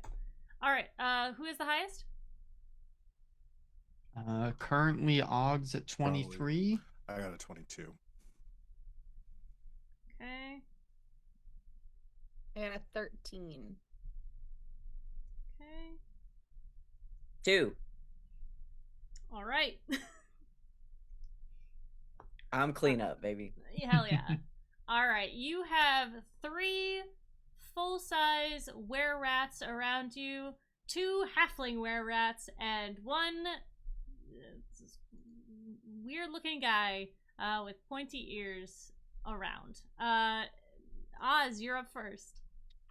Okay, I think going to start with action, reaches into the pouch that he previously shoved the scrap into, pulls out the thing that was kind of walking around on the desk earlier, has like a screwdriver, quickly like adjusts a few things, infuses it with some energy, and it like more scrap flies out of the pouch, attaches to it, and then it quickly like turns into like the thing, the little device settles on his wrist, latches around it, and I am creating an eldritch cannon in the flamethrower configuration. Hell yeah. And so in this 15-foot cone, I would like to get as many of these assholes as I can. Yeah, you can shift over to the side and get 2 of them or 3 of them for sure. Yep, so they are going to need to make me dex saves, please. Dex save. Ooh, can I just click it? Can I just click it, D&D Beyond? Can you? Oh no. Yes, I can. However, I always forget to turn off my hardware acceleration. Oops. All right, so 11 on the first one, 15 on the second one, and 8 on the third one. So the 15 saves, so I guess this will be half damage. Let me just double check that. Yeah, so save is half, but the others, well, let me roll the damage. Okay, so that's 10 fire damage, so 10 on the ones that failed and 5 on the one that succeeded. Okay. You said 2, what is the DC? 14. Okay, so 2 of them failed, 1 of them succeeded, right? Correct. Yep. Okay. So 2 fails, 1 success. Okay. Minus 5. Okay. All right, and that is action and bonus action for me. I think just move hiding behind one of the 2 talls, either Xandriel or Nyx. Mm-hmm. Fair. Assuming right. it doesn't provoke opportunity No, attack. they're surrounding you. They're giving you some space. Yep. All right, Snake, take it away. All right. One of the did Ogs target? Were you targeting the were rats? Yeah, the smaller ones? I mean, whichever grouping I could get the most of. So it Yeah. sound like 2 smalls, 1 tall, maybe, or All 3 big. okay. Okay. I will go for one of them. I'm going to bonus action hex one of those dudes. I don't think the stat will really matter, but let's say strength. And then I draw from my hip my what I'm calling my MK SOCOM, which is just my spell casting focus, just a rod that looks like a gun, and I'm gonna fire 2 Eldritch Blasts at one of them. All right, go ahead. All right. 15 on the 15 first. hits, yeah. And 14 on the second. Both of them hit. All right. Fuck this guy in particular. God, that die spun for a fucking long time. All right. First attack is 9 plus 5, 14 points of damage. That's force, 9 force, 5 necrotic. Mm-hmm. And then on the second attack, that is 11 plus 1, so 12 points of damage. Okay. Ooh, yes, you fell him. Sweet. Hell yeah. As your Eldritch blast him. This were-rat falls to the ground, and the other 2 hiss at you. All right. Bring it on. One of the halfling were-rats is gonna go. He is gonna move in and attempt to grapple with Fee. Let's see. So he is incapacitated technically, yeah? No. He's just charmed. It's just charmed. Okay, so he Yep. can bite back. Yeah, he can act normally. He just has to follow my suggestion for the next 8 hours. Okay. All right, then he will attempt to grapple. Okay. And he will try to stop the grapple. That's a natural one. You see. Silvery barbs, baby! I would like to use Hey! my reaction to silvery barbs because I'm not gonna be able to do it once I'm raging. What does that do? The triggering creature must re-roll the d20 and use the lower roll. So you're gonna For try the and attack. the attack. Okay. Yeah, for the attack. Okay. So he rolled. Fee rolled a 1. So he's gonna have to. Well, the halfling is gonna have to roll a lot lower. Let's see. Yep. I'm just gonna try it because I rolled a 12. All right. Well, I tried. That's all I got. You have your advantage to give out though. So. Yep, I do. He grabs onto the legs, or actually, he jumps on his back and starts to pull at his flares, the lizard folk flares that are on his head, and is attempting to knock him out. I think he's gonna put him in a chokehold. All right. Next up is one of the were-rats who just watched their friend die. He is going to move in towards Snake. Because goddamn. I did forget. Suggestion will be over because I cast Hex. So. Ooh, okay, yeah. He's very confused right now, and he's yelling. Fee is like, "What the fuck is happening? Get him off me! Get him!" He's being choked by this guy. And this were-rat is going to move towards Snake, and he is going to do a bite. 2 attacks. Oh, I guess he's going to do a bite, and he's going to try and hit you with this short sword. So, let's see. The first one will be the bite. Oh, that's a 19 on the dice. That'll hit. Okay. He's gonna do. Please make a Constitution saving throw. As he does 6 damage to you. Let me just remind myself. I think it's just magical effects. Oh no, it's just spells. Saving throws against spells. Okay, got it. Constitution save. That's a 10. Okay. You feel the bite dig into you, and as it does, you feel this burning sensation as the poison from the were-rat seeps into you. Is it a poison or is it a disease? It's a curse. Okay, I just want to make sure because Yeah. I have advantage on against poisons. No, it's definitely the curse of were-rat lycanthropy. Okay, that's what I That is figured. I just seeping wanted to make into sure. you. And he is going to roll a 19 to hit with +4 with a short sword as he kind of stabs as he's biting you. And he is going to do 6 piercing damage there.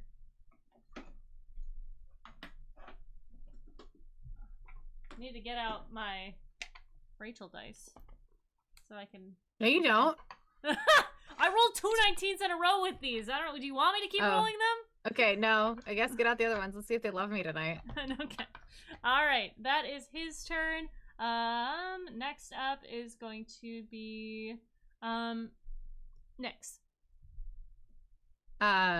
Nyx has been like laughing this whole time, just like watching all of this kind of happen, and it just like tapers off in like the creepiest way to like a couple seconds of silence, and you just see like all of the tattoos on her body just flare into red, and her eyes like burst into flames, and she is going to rage, and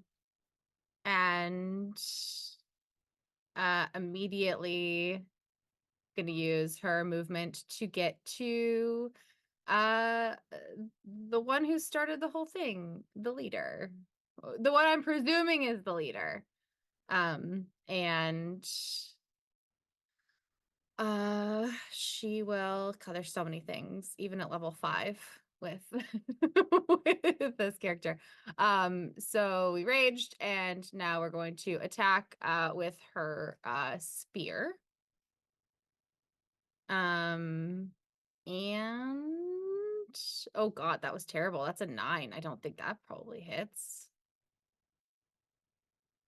You're muted, LP. No, it does not hit. Sorry. Yeah, I assumed it does not. That's unfortunate. Got it. Level 5, I get 2 attacks, right? Hold on. I haven't played a I don't know. That's a good I haven't question. played, yeah, I was gonna say I haven't played a level 5 barbarian in ever. You're multi-class though, right? Yeah, Yeah, so aren't no. you? So you're Yeah, probably not up probably to extra not. attack yet. Nope. So it's just the 1. So that misses, I'm sure. Mm-hmm. Unfortunate. Okay. Well, that's it. She's in his face though. All right. You are absolutely Glowing red. up in his business. He doesn't seem as phased by this as most people are when they see you flaring up in your fiery rage. He seems to be weathered in that regard. All right. Next up is one of these halfling were-rats, the other one, and he is going to move in and attempt to go for the other little guy. He's gonna go for Oggs, as he is want to do with LP can try. yeah, 2 sword attacks. So he's gonna try and slice at you with his short sword. Jesus Christ! I said I wasn't gonna roll these, and yet I did. That's a dirty 20 for. That'll hit. Ooh, that's okay. That's only 3 damage. The second one is a 3 on the dice. There you go. And Well, he unless he has a plus 13 to hit, that's Nah, not gonna nah. do anything. Nah, he tries to slice at you with the second one and misses. That is his action, bonus action, all that fun stuff as he is right up on you. Keep going down the line until we get to 3. We got another were-rat, one of the other ones that was the one who's not engaged with Snake. Congratulations, is going to move up to Xandriel. And he is going to attempt to make attack upon you. He can certainly try. He can certainly try. I'm just realizing now that the stat blocks with the halfling and the regular were-rats are basically the same when it comes to attacks, so I don't really have to go between them too much. So he's gonna try to bite, and then he's gonna try to hit you with the sword. Okay. That's a 1. That I'm gonna go back misses. I know it's weird. It's gonna go back to the other dice. The second one is just a 10 to hit. No, I don't like these dice. That's half my armor class. He attempts to bite at you and slash, and you kind of shift away from him. All right, keep going down the line. This gentleman who is standing in front of Nyx, who has come up upon him, he is going to look at you as you have tried to attack him and smile as he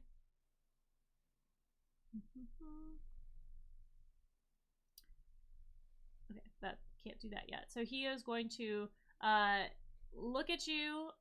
You see him smile, say a word, and then wink at you as he blinks out of existence in front of you. Coward.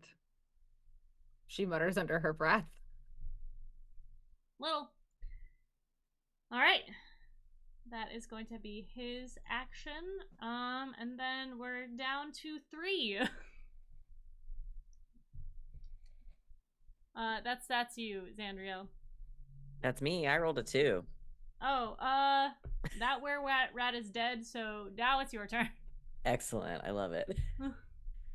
I can mark them on here. Oh, dope. How Okay, sorry. how are we doing injury-wise? Everybody still okay? I mean, I've taken 3 points of damage. We're good. Sneak. I'm okay. I did realize I got the 6 points of damage. Do you remember what the first damage was? Because I didn't add that in from the bite. You're muted. I think it was 6 also. Were they both 6? Okay, so Yeah. I'm down 12. As in what context? I'm at 26 out of 38. Okay.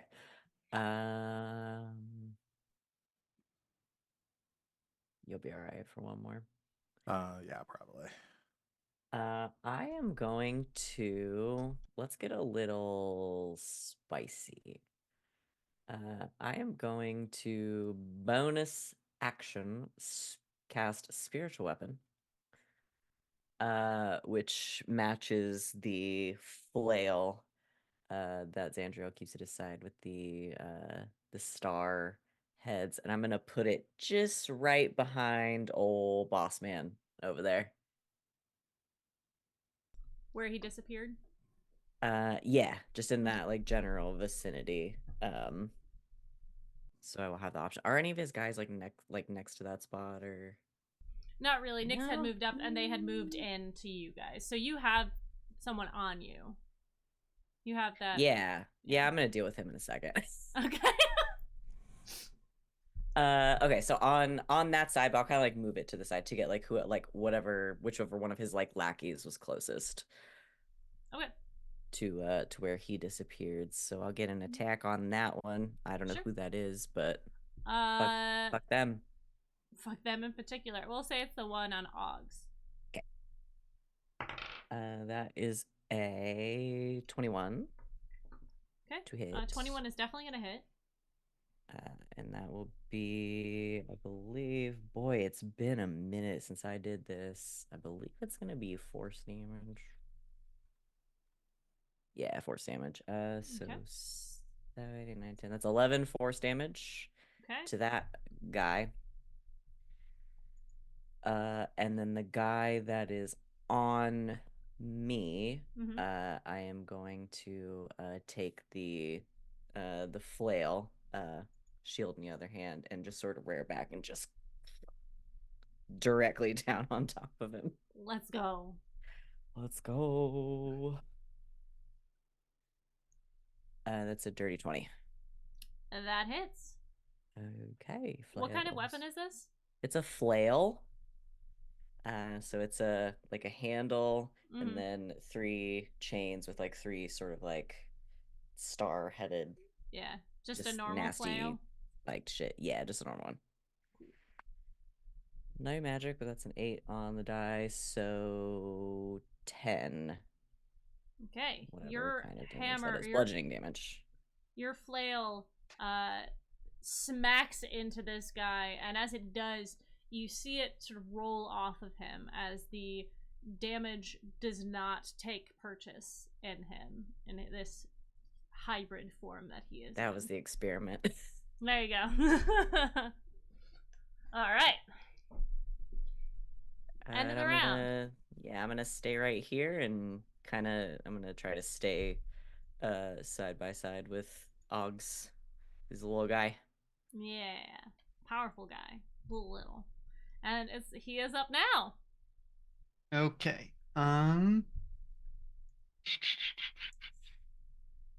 So basically my turn is most likely going to be bonus action flamethrower and action thunder wave. But thunder wave can push people, which would be smarter to do, to thunder wave people first to group them up for the flamethrower, or flamethrower them now and then thunder wave. You guys are in the middle of the group. Nyx is on the outside facing the blinked away big bad. You have your charge in the middle, the person you are kidnapping, who has a halfling on top of them.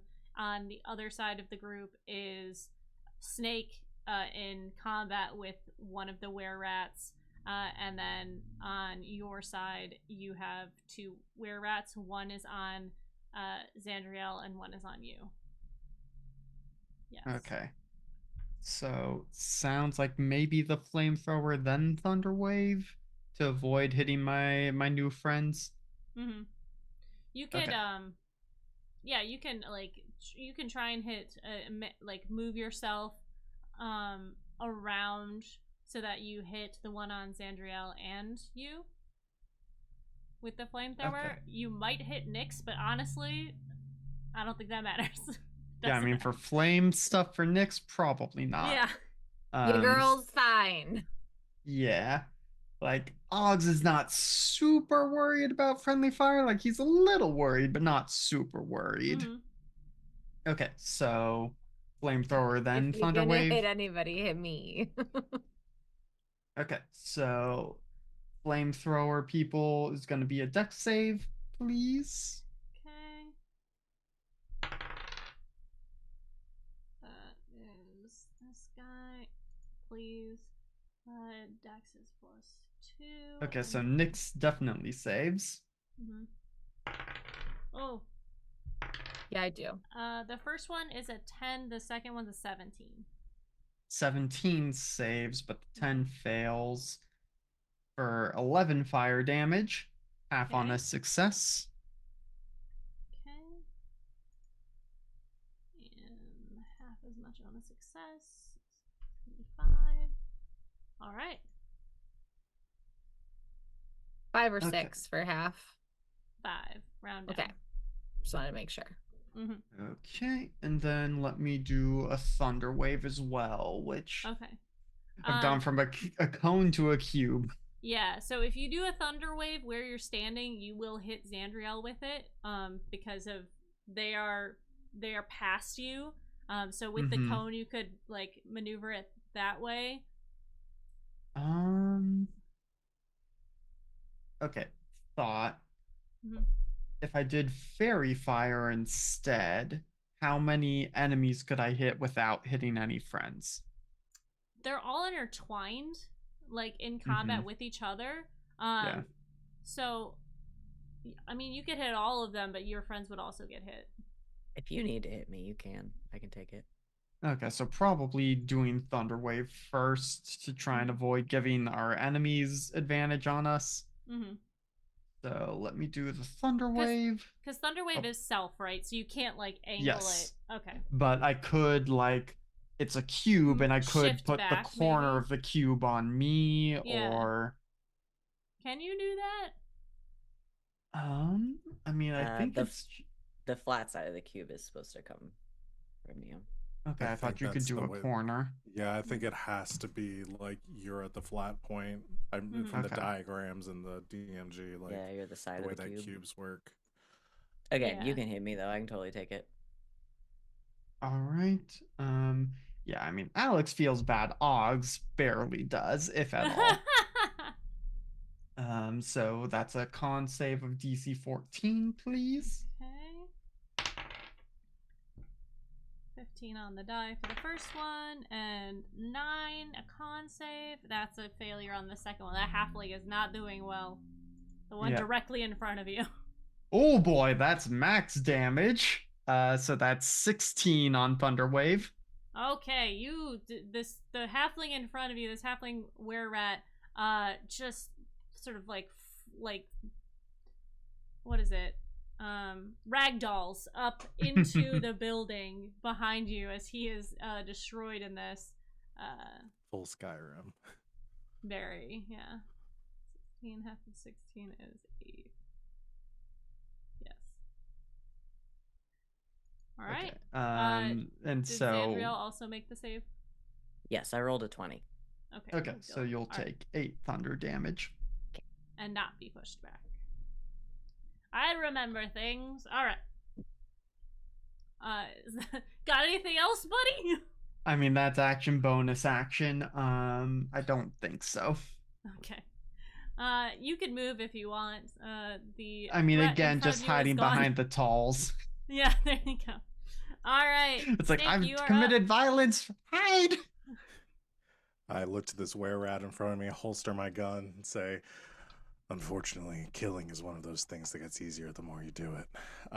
And I'm going to draw my massive combat knife, and I'm going to make 2 attacks against him with it. Okay. Let's see. Bonus action, reapply my hex to this guy since the other rat died. Okay. First. Oh, I and think then- I damaged the wrong were-rat. Okay. Oh, That's cool. God, no. How dare. I Oh, no. You're not It's keeping ruined. perfect track of of chaotic Oh combat. no, I It's didn't. ru- It's we have to okay. I start didn't. over. I'm We have to okay. start I'm over. okay. Okay, so Alright. we're all in the class turn. Yeah, right. First Alright, one's go a ahead. natural 1, so Uh-huh. really undercuts the line. Second one's a 14. That does hit. And I rolled with the wrong thing, but it's the same modifier. That is going to be 12 points magical slashing damage. All right. And then another 4 points of necrotic damage. Necrotic damage for the win. Let's go. All right. He's looking not so good in front of you, but still standing. All right. Nyx. Oh, sorry. Anything else? No, that's it. I'm done. Nyx, you're up. But is it actually my turn? Oh, I'm so sorry. No, it's not. I was gonna say, The wait, were-rats- isn't there the were-rats need to go. somebody I'm just, before me? I'm just so excited. No, she said it. Skip their turn. Go. Ray, shut up, shut up, Go shut up. fast, go fast, go fast. Yeah, so the halfling that is on the back of Fee is attempting to knock him out. Actually, he's gonna go for a bite attack on him. Cause why not? Ooh. Okay. He is going to do some damage as he bites into this man. This poor, sweet, stupid boy. And he is going to need to make... Okay, he's fine. He's not affected by this were-rat's poison, the curse, that he is going to get stabbed as well. Is going to hit for a d6. Okay. You see as Fee is very damaged after this one attack. He is suck boy. And that is the halfling were-rat's turn. We have the other were-rat that is in front of Zandriel. And he is also going to do 2 sword attacks towards you. We're doing a lot of swinging and not hurting each other, which is fun. It's fair. I'm back to the normal dice, but boy, does an 11 hit? No. Close. God, nope, he didn't hit you. He definitely didn't hit you both times. I rolled a 2. It's a lot of just I missed playing posturing. a chunky friend. I don't it's think so you even nice. needed to be chunky. This guy is just having a bad day. It's just nice. Uh-huh. Alright, that were-rat is dead, so 13 is gonna be Nyx. So She gets to go twice because you said it was her turn earlier and it wasn't. So, yes. right? She gets 2 turns. Alright, Boomer. Is that the rules we're going for? Um, Is it free so because there's no label on it? there's nobody I guess it's free. around me because I went for the bad guy and he went Yep. away because he's Yep. a coward. So we've got one were-rat in front of Zandriel and one Mhm. were-rat on top of Snake. Snake. No, And then on one top. Oh, there's one biting Snake, and then there's one on our on quarry. Fee, yes. He, has very much damaged this boy. She's gonna go for the one that's on the person we're supposed to bring back as unharmed as possible. 'Cause I think with my 30 feet of movement, I can probably get there. I just wanted to make sure. And she's gonna grapple him. Okay. Try to rip him off of him. Okay. Yeah, go ahead and make a athletics or acrobatics, an athletics check, I assume. That's a crit, nat 20 for a 26. I'm gonna roll it still. You win. She just grabs this thing off of him. She's like holding it up in the air like a flailing toddler. Just scruffed him. Yeah, just scruffed him like a pissed off cat. I don't know how big these things are. This is one of the halfling ones, right? Yeah, 3 Yeah, foot. so half her size. Mhm. She just like grabs this thing. All right, that is your That's- action. Do you have a bonus action you'd like to do? Yeah, I would love to use my bonus action bardic inspiration because there's nothing that says I can't do that while raging. It's true. And I'm gonna throw. Who goes after me? Xandrio goes. Xandrio gets my bardic inspiration. Last. I go last. It's a 1d6, baby. Thank you. Just in case you need it. All right. Sounds good. I forgot to roll our friend Fee into initiative because it wasn't on my encounter tracker, so why did I need to know? But he is gonna go at the initiative count 14? No, I can do math. 11. So he is gonna go. He takes looks at the thing. He's like bleeding. Sees you. Sees everyone in chaos around him. He is going to touch himself and cast a spell. And This is Twitch. Can he touch himself like that? It's like he got really worked up earlier, didn't he? oh, he did. Look, a charmer. You know what? You've laid the riz, and How long has it been for him, really? a long It's Too been a while. long. too long. If ever. Yeah. He uses a bonus action to cast a spell on himself, and he is going to attempt to double move out of there as he casts Expeditious Retreat on himself. Okay, Yep. so we can't let him go too far. So you see him. Grapple his ass too in my next round. He puts his arms up and he starts to run. Does he pass through and provoke an attack of opportunity from me? From you? Or me. Yeah, he was right there next to Nyx. He was right next to Nyx. Yes, he would if you want to attack him. He assumed that you were friend. Listen, there's combat happening, but we have a fucking job to do, and that's number one. Yeah. That's true. That's true. So this was something I was considering because I took Warcaster so I can cast something that targets him, but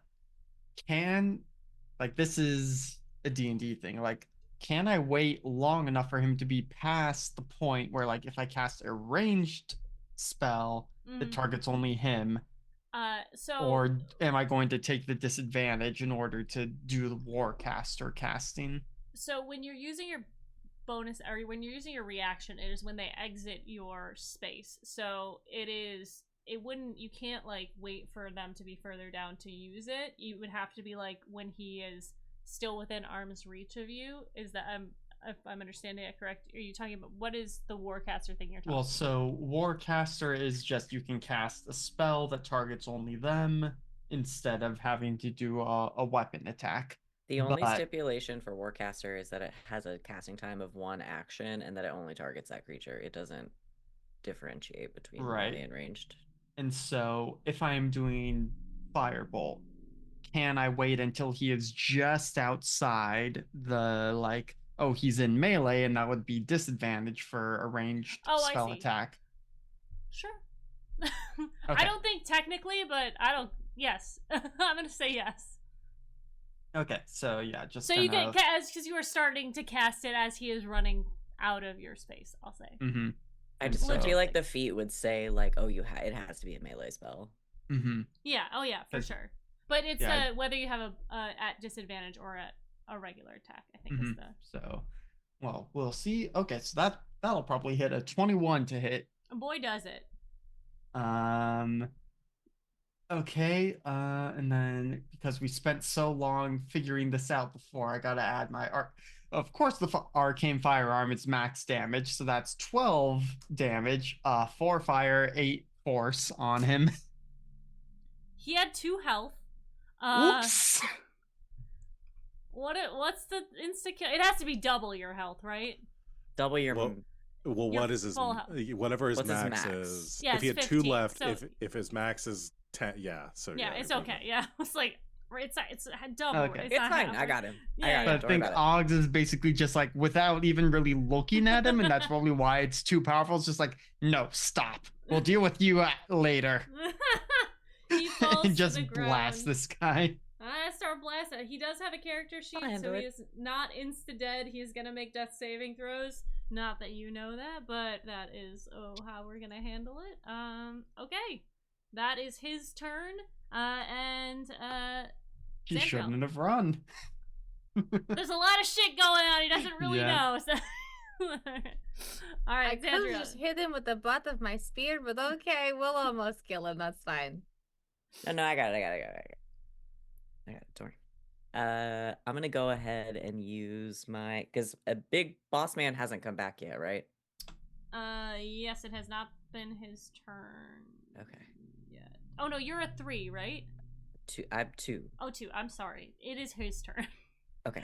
I'm sorry. This initiative tracker No, is no, actually it's fine, not it's fine. helping me very much. So yes, he is going to blink back into existence, which I believe is a bonus action, and he is going to then. He's going to. It's within 30 feet, so he is going to. That's 10 spaces of where you vanished from. So he is a little bit off to the side, closer to where Snake is. And he is going to cast.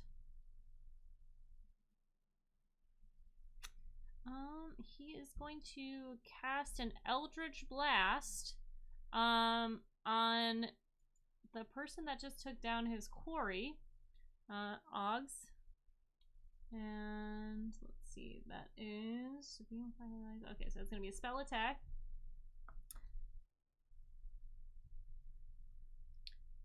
Spell attack.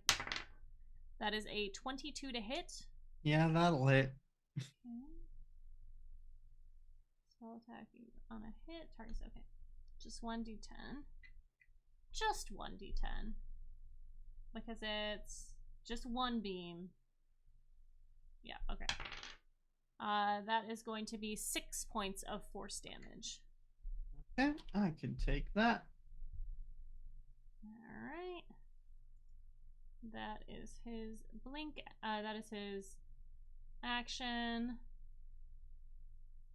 And then the spell is still active, so he's going to roll to see if he blinks away. He stays there. He's still next to Snake. Close enough to Snake. Alright, sorry. Sandra, please. Okay, no, you're good. Bonus action, I'm gonna shift the spiritual weapon behind Ola Bossman here. Give him a good slap. Yeah. If you'd like to know his name, it's Hartley. I mean, your characters don't know this, but his name is Hartley. As a player, I love that. Xandriel doesn't fucking care. Yep. That is a 21 to hit him. That definitely hits. Okay. So Hartley. Oh, that's max damage. So that's going to be 12 force damage. Just straight to the back of his head with a magical Boom. flail.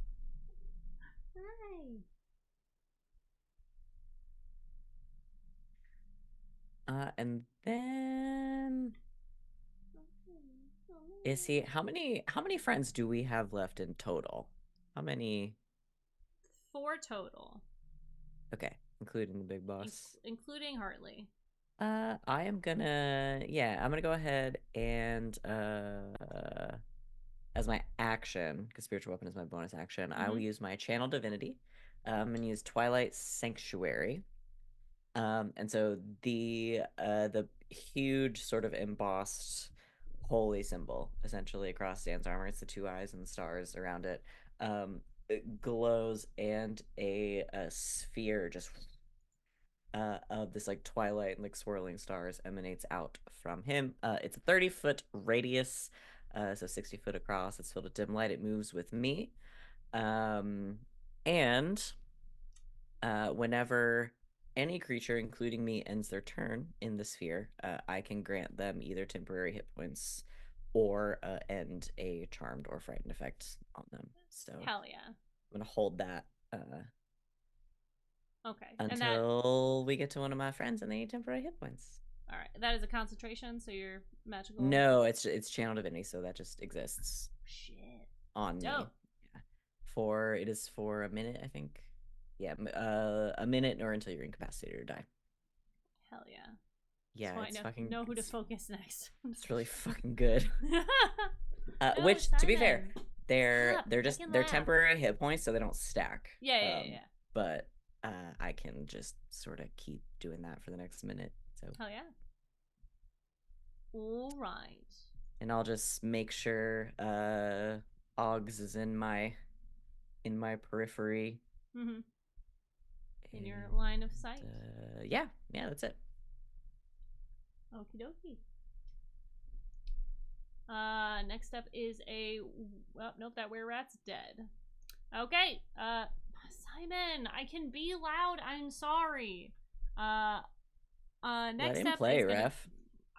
Bruh, it's like anytime I am slightly louder than a talk, even sometimes when I just talk and He wants to Play participate. through. Damn. Yeah. Just play through.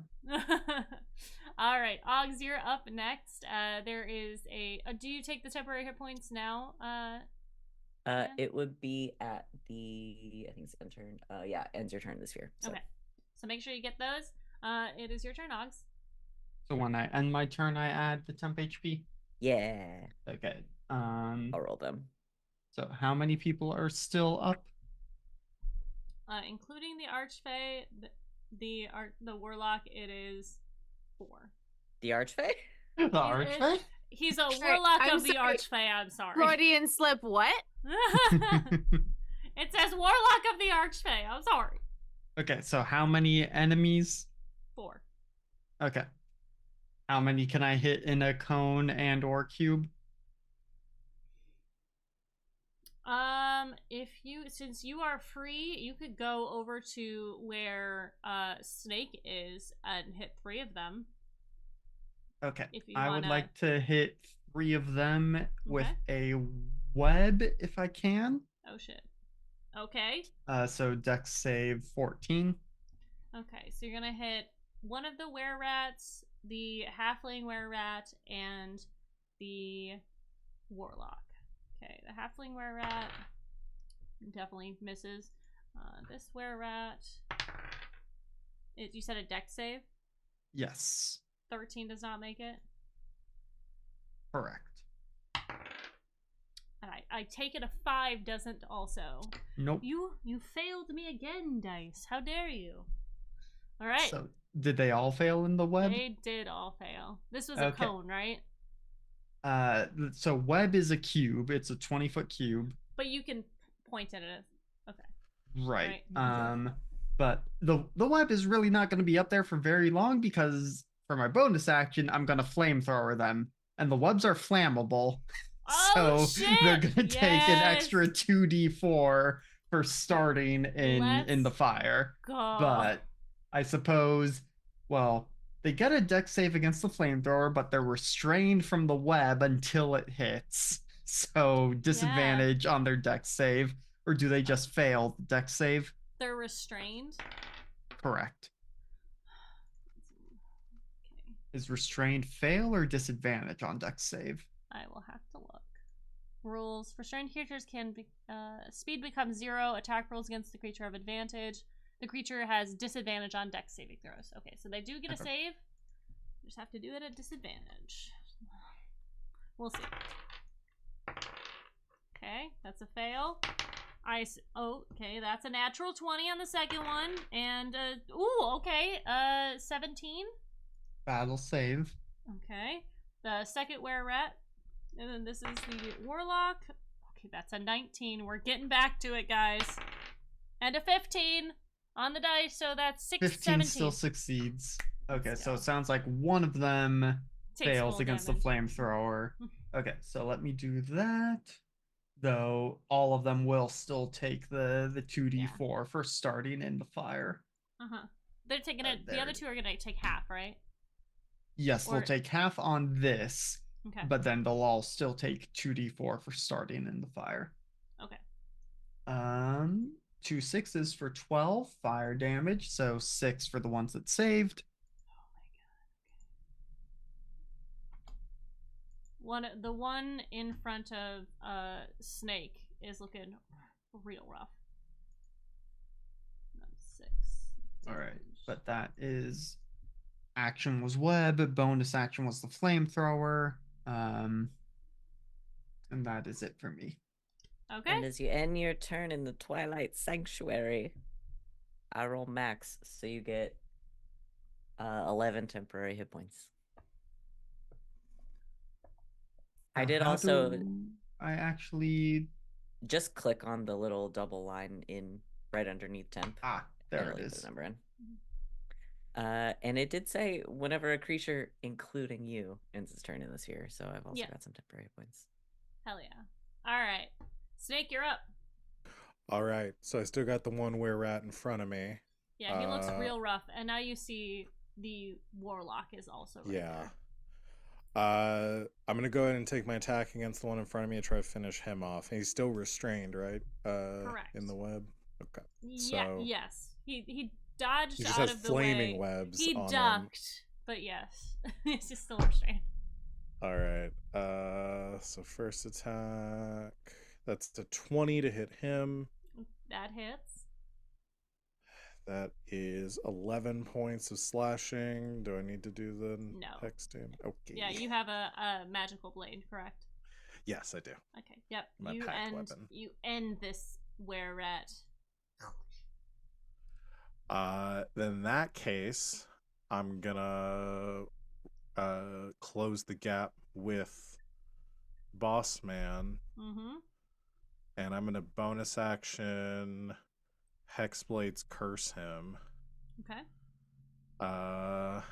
And make my second attack against him. Okay. That is Surprisingly, at night. Oh, good. I was gonna say he's easier to hit than the other ones. That's a 19 on the die, which means I crit on my Hexblades curse. Okay. So I'm gonna go ahead and roll crit damage. Man, I wish I had the smite, Eldritch Smite, but I did not take that.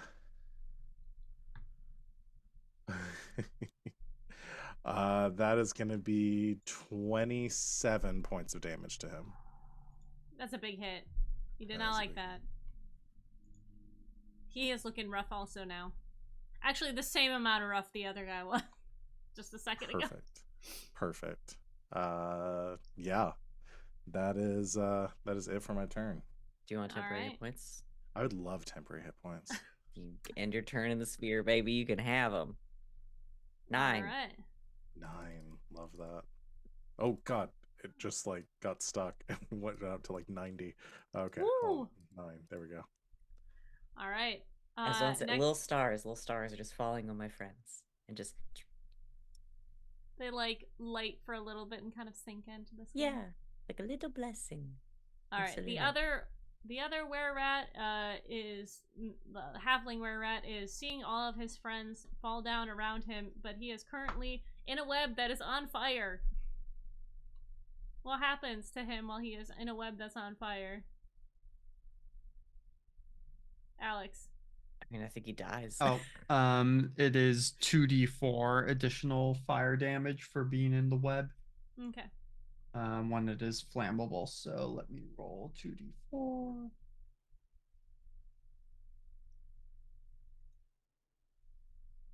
Two threes for 6. All right. And he needs to make what kind of save to get out of this web?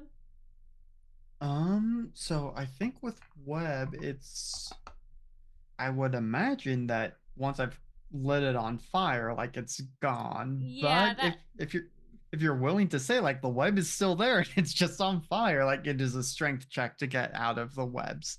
It is flammable, right? Like it is Yes. currently burning up. Yeah, I'm gonna say it's probably easier for him to get Mhm. out. So he is going to attempt to do so. He doesn't have anyone around him right now. So he is going to let's see.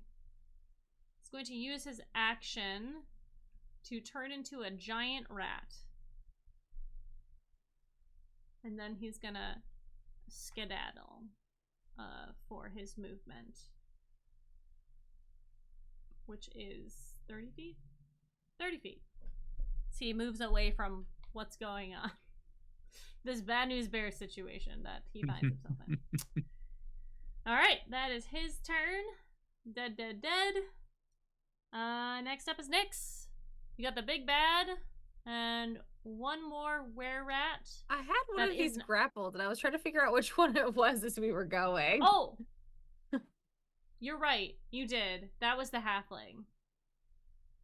Right. You had that one grappled. I got confused on which one it was. That's true. Okay. Yes, you do have that one grappled. I'm just going to swap them. The two. Yes, you have one in your hand. The normal sized were-rat still turns into a giant rat. The size just does not change and skedaddles away. The one in front of you is much less damaged. The one in your hand. You have him grappled. Yes. The one that I have currently grappled. How would I make an attack roll by throwing him at the big bad? I mean, I would say that's an improvised weapon. Okay. If you want to make a ranged attack with an improvised weapon, that's going to be just plus your strength modifier. And you're not trained in improvised weapons, so it would be just be your strength modifier. All right. So I'm going to keep him grappled then. Okay. And maybe throw my spear at the big bad. Sure. Can I do that while I do that? Can I do that while I do that? What's the ruling on holding this thing that's half my size while throwing my spear? You can still make attacks while grappled. Thank you, United World Wrestling. That's not what I wanted to know. I want 5e grappling rolls, but thank you. You have a hand free. Oh, you know what? No, I didn't. I can't throw my spear. I have a shield. That's right. So I have him grappled in one hand and shield in another. So I'm just gonna carry him with me, and since I took the shield master feat, I'm gonna, I think as an action, let me go down and make sure before I do this. But I think, yeah, I'll do the improvised weapon thing by throwing him at the guy. Okay. Because that's just going to be, let's see. Would that be an athletics check or a strength check? It'd be an attack. Okay, so it'd just be a +3 with my strength. Yeah, just plus your strength. All right, I'll just roll a d20. I'm gonna throw this little were-rat at his friend. Oh no, that's terrible. That's only a 6. I still threw him. Yes, the 6 does not hurt. He does a little tumble on the ground, and as he rolls to a stop next to his big boss man. And then when I take the action on my turn, that was an attack. I can use a bonus action to try to shove a creature within 5 feet of me with my shield. Sure. So I'm gonna do that. I'm gonna shield bash this, the big bad. Okay. And it just says shove a creature within 5 feet of me with my shield. So you just push him away. Yes. It does not do any damage. That's fine. Okay. I'm just trying to keep him distracted. I want their focus on me. Sure, yeah. That's like the intention is like, I'm just trying to be annoying. I just threw one of his friends at him. I just hit him with my shield. I'm grabbing my spear again. Like, I want their focus on me. You can also knock him prone instead of pushing him with a shove action too. Oh, can you do? That's not under shield master. Under the shove action. Oh, is it under shove? One of the options of just basic shove is to knock someone prone. There's too many things to click on. Yeah. All right. Well, I'll try to knock him prone. Sure. So you're just gonna roll an attack? Yes. Hold on, shove. So I make a strength athletics check contested by their strength or a dex check. It's very strong. So that is a 23. Try to knock them prone. The big bad. You do it. I call him a coward again. He has a little bit more fear in his eye than he did last time you tried to attack him. Slams him with their shield. Coward. Run again, I dare you. The were-rat, the halfling, is that your turn? Yeah, the halfling were-rat scrambles up the one that you tossed. And he is going to look at you, look at the situation, and he is going to attempt to skedaddle as well. So he's going to use his action to polymorph into a giant rat. And he is going to leave your space. So if you'd like to make a reaction to attack him, you're more than welcome to. Sure would. Also, at the end of your turn, you get 10 temporary hit points. Oh, thank you.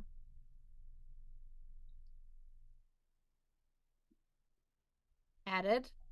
Opportunity attack with my spear.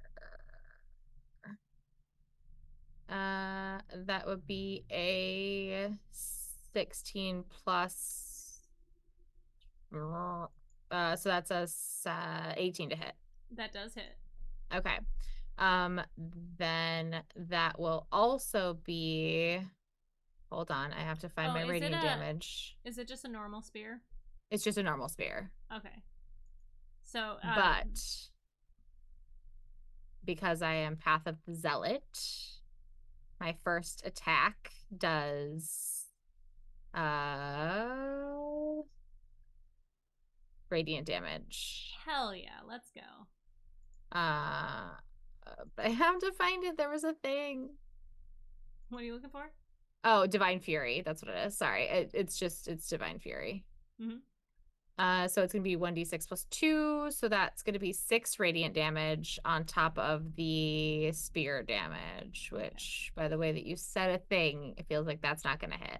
Correct. But so it'd be 12 piercing damage and 6 radiant damage. Okay, he takes that damage as he starts to limp but continues to move away. His 30 feet. That is going to be the end of his turn. And then our warlock friend is up, sort of seeing the situation around him. Boy, does he not like it. He is going to... Right in his face. I'm so close. He's going to give you a smile and kind of go, and he is going to say a brief word to you and cast Misty Step 30 feet up on top of, on the second story of this building, the Smiling Siren. And then he is going to use his movement to move inside of the facility.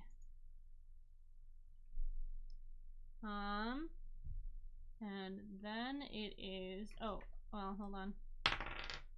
Okay. You are ostensibly out of combat. You have 3 people fleeing away from you.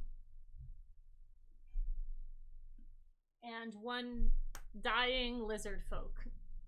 I'm gonna take care of that. Okay.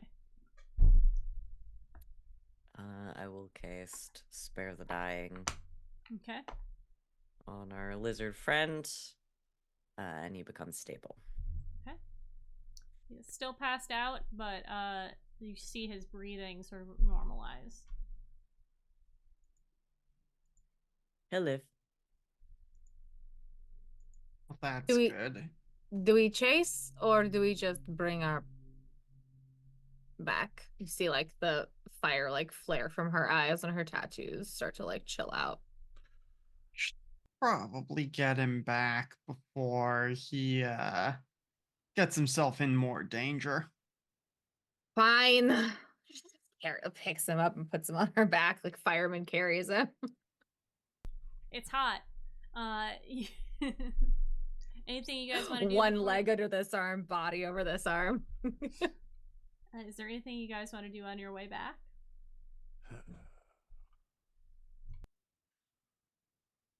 I mean, just keeping an eye out in case any more where people show up to try and take him, but Yeah. No, it seems the path is clear back to the intern facility for the Zuns. I'll heal him some so he's not so busted. Okay. Do you wait until you get all the way back to heal him? Kind of like set him in the room. That way he can't try and run away. Yeah. Yeah. Just like set him down, like heal him a little bit, wake him up. Mm-hmm. He's very Clean him up a like, little Like bit. sitting in a back chair. on- Nyx has like a leg in between his legs on the chair, just like waiting. Like, make a move. Right there for you. Let's clean him up a little bit. One of you goes to get Ghost. Oggs, you know her best, if you'd like. She Yep. is kind of taken aback, and she says, "Already." Well, we wanted to get things over with tonight. Didn't want to make you wait too long or take up too much of our time. What a kind thought. Where is he? Oh, we brought him back to the room where we met us all Interrogation earlier. chamber. Wonderful. Well, you've done well. And I see that your group has taken a liking to each other. She leads you into the room, and you guys see Ghost walk in, her heels clicking on the wooden floor. And as she does, you see Fee in the chair, like, scrunched down. His neck becomes nothing as he, squints his eyes like a cat that's in trouble. And he's like, "Ghost, it's so good to see." And she kind of just puts her hand up. And he's, "Of course, okay, yes." She turns to the rest of you. "You've done a fine job. I think you've exceeded my expectations. You will be rewarded, but that will be done later. For the rest of the evening, you may do as you like. I'll call upon you when you are needed." So does this mean these three are going to be my assistants now, or? Well, what do you think? Does the group work well together? Was minimal friendly fire? I think as the only one who perpetuated any friendly fire.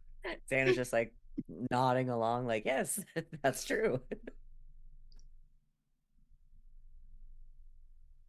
I'd be happy to work with him while I'm on loan. Wonderful. Sure. Good. Then I will call upon you as a group for your next assignment. Maybe something to challenge you. I think perhaps you were underestimated. You require a challenge. I understand that, and I can offer that to you. But for tonight, please, if you want to go to the Spirits and Spirits, you can have a drink on me. I think we might have some unfinished business there.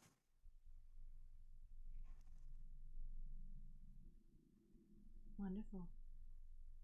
On your way. She motions to the door. Gonna let her get to her business. I was to say, before she leaves, Nyx takes the same like dagger that she threw into the wall out of her boot and just slams it in the desk for her. Just yours if you have need of it. It just leaves. She looks at it quizzically and approvingly. That walks out like just full confidence straight back. The same polite bow from before. No change. All right. You've done it. Go ahead. As we step out, Snake is going to say, "I think we got to go track those guys down. I'm going to scout ahead. I'll meet y'all there." And is going to crouch down, use my misty visions to cast at will silent image to form a cardboard box around myself, and then start moving along with the illusion down the hallway back out of the building. That one's a bit of a loose cannon, huh? Yeah, I think just sotto voce to Xandriel and Nyx is just like, is anyone going to be fooled by that? Well, I mean, based on how he did in the bar, we might be surprised. No, I say this is someone who has abused stealth mechanics in MGS5, but it's very silly. we should watch. As I said, it's a pleasure to watch him work. You all. Perhaps one day he'll believe you. I'll work on it. I So think was Snake that one more does- convincing? A bit. All right. As Snake sneaks out, and the rest of you walk behind, following him, we will close the book on this one shot. Just a cardboard box and 3 people behind it being like, They're doing great. I do Freeze like frame. the Freeze after frame. credits scene is just a cardboard box that's just like in frame behind the dude as he's like Yeah. sitting at the bar and Snake just popping out of it to shoot him in the back of the head. Freeze frame of the dagger in the back. For anyone who has Alright. not played a Metal Gear Solid game, you can do stupid shit with the It cardboard is. boxes. for anybody out there, if you think Hitman is stupid, holy shit. I've taken Alright. out entire camps by just being in a cardboard box, Hiding in a cardboard hiding box. Yes, around yes. a corner, and I then love it. summoning them. It's so fun. The quote that I everybody should play those games at least once. I really wanted to. We didn't really have a moment for you to use it earlier because one of the quotes I had lined up is the quote, and I'll just say it now: "Is look, I'm not exaggerating when I say the success of your mission hinges on how well you use how you use that cardboard box.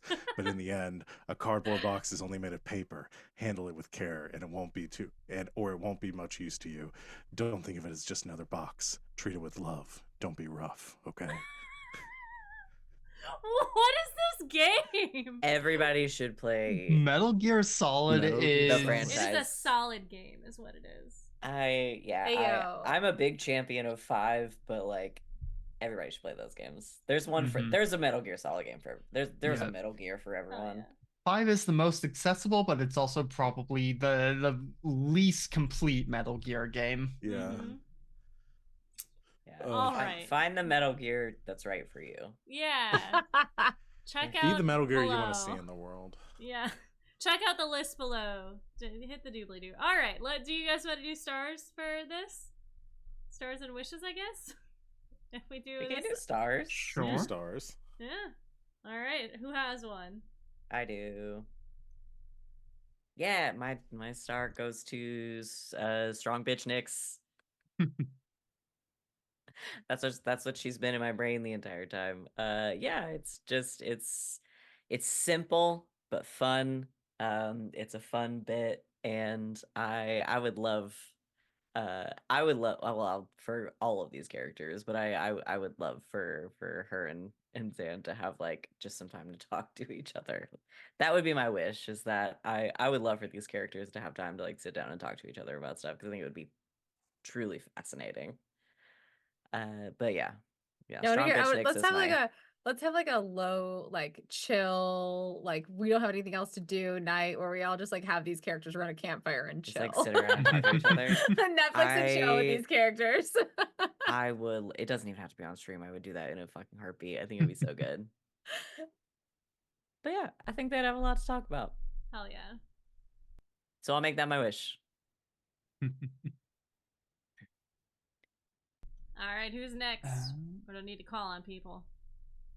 I can go. Star is gonna go to Snake, and the different voices for each NPC, and everyone just be like, "Is this the real Snake voice? Like, what's going on here?" But I guess it's doing the job. Just every different NPC that you spoke to, there was a different voice. Where it's just like, "Is this Snake? Is this Snake? Who is Is this he? Snake?"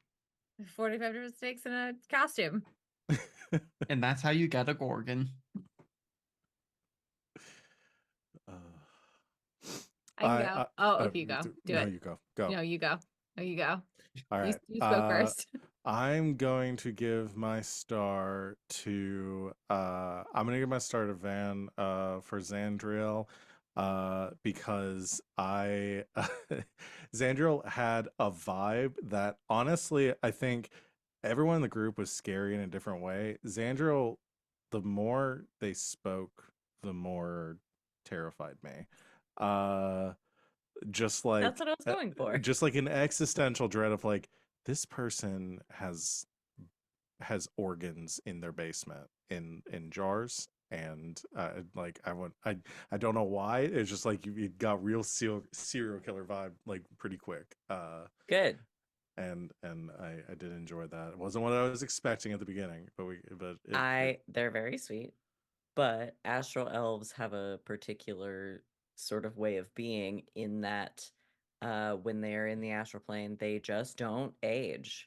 And the only time they age is when they come out of the astral plane for any like significant period of time. So like who knows how old this motherfucker is? yeah, Who knows what's exactly. going on with them? They're just essentially like, "Oh, yes, this is what I'm doing now." Yeah, there was something haunting going on there that I enjoyed. Well, So, thanks. star for that.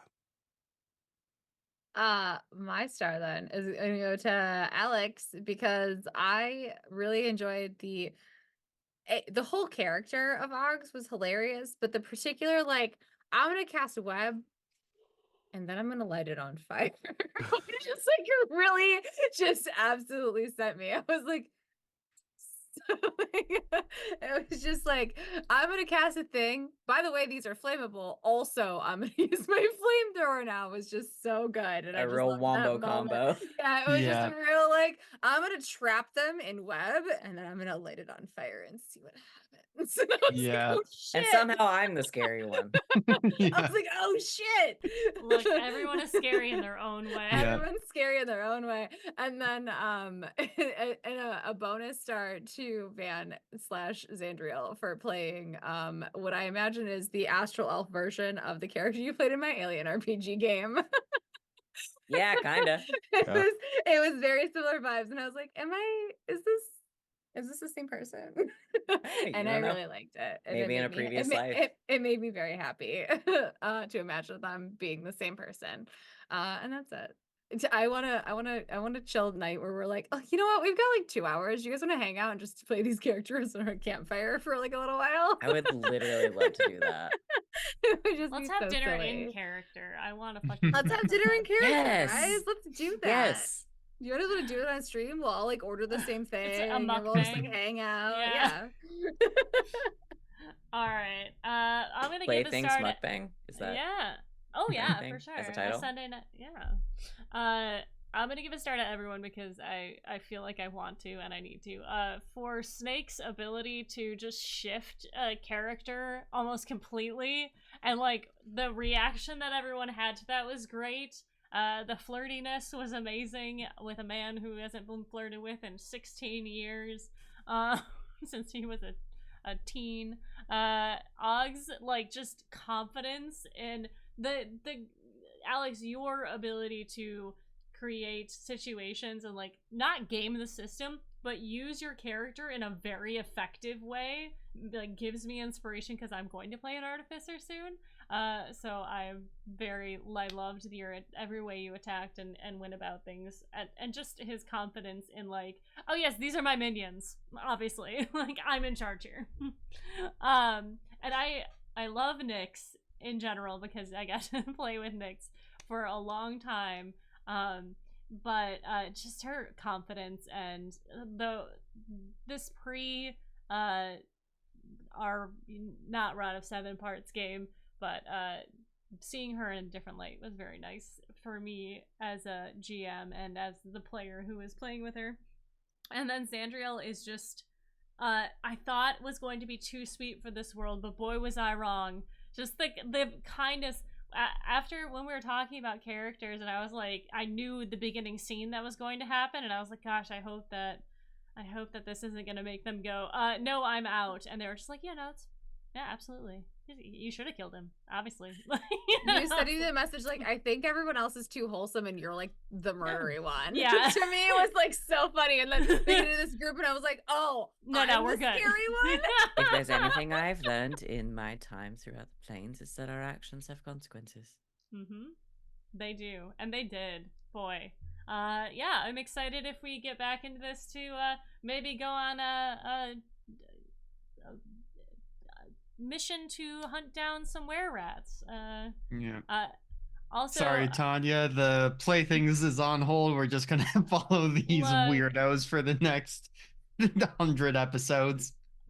Two fun facts about this. One, that sketch that was drawn, Kronk did draw that. He has a little bit of artistic streak to him.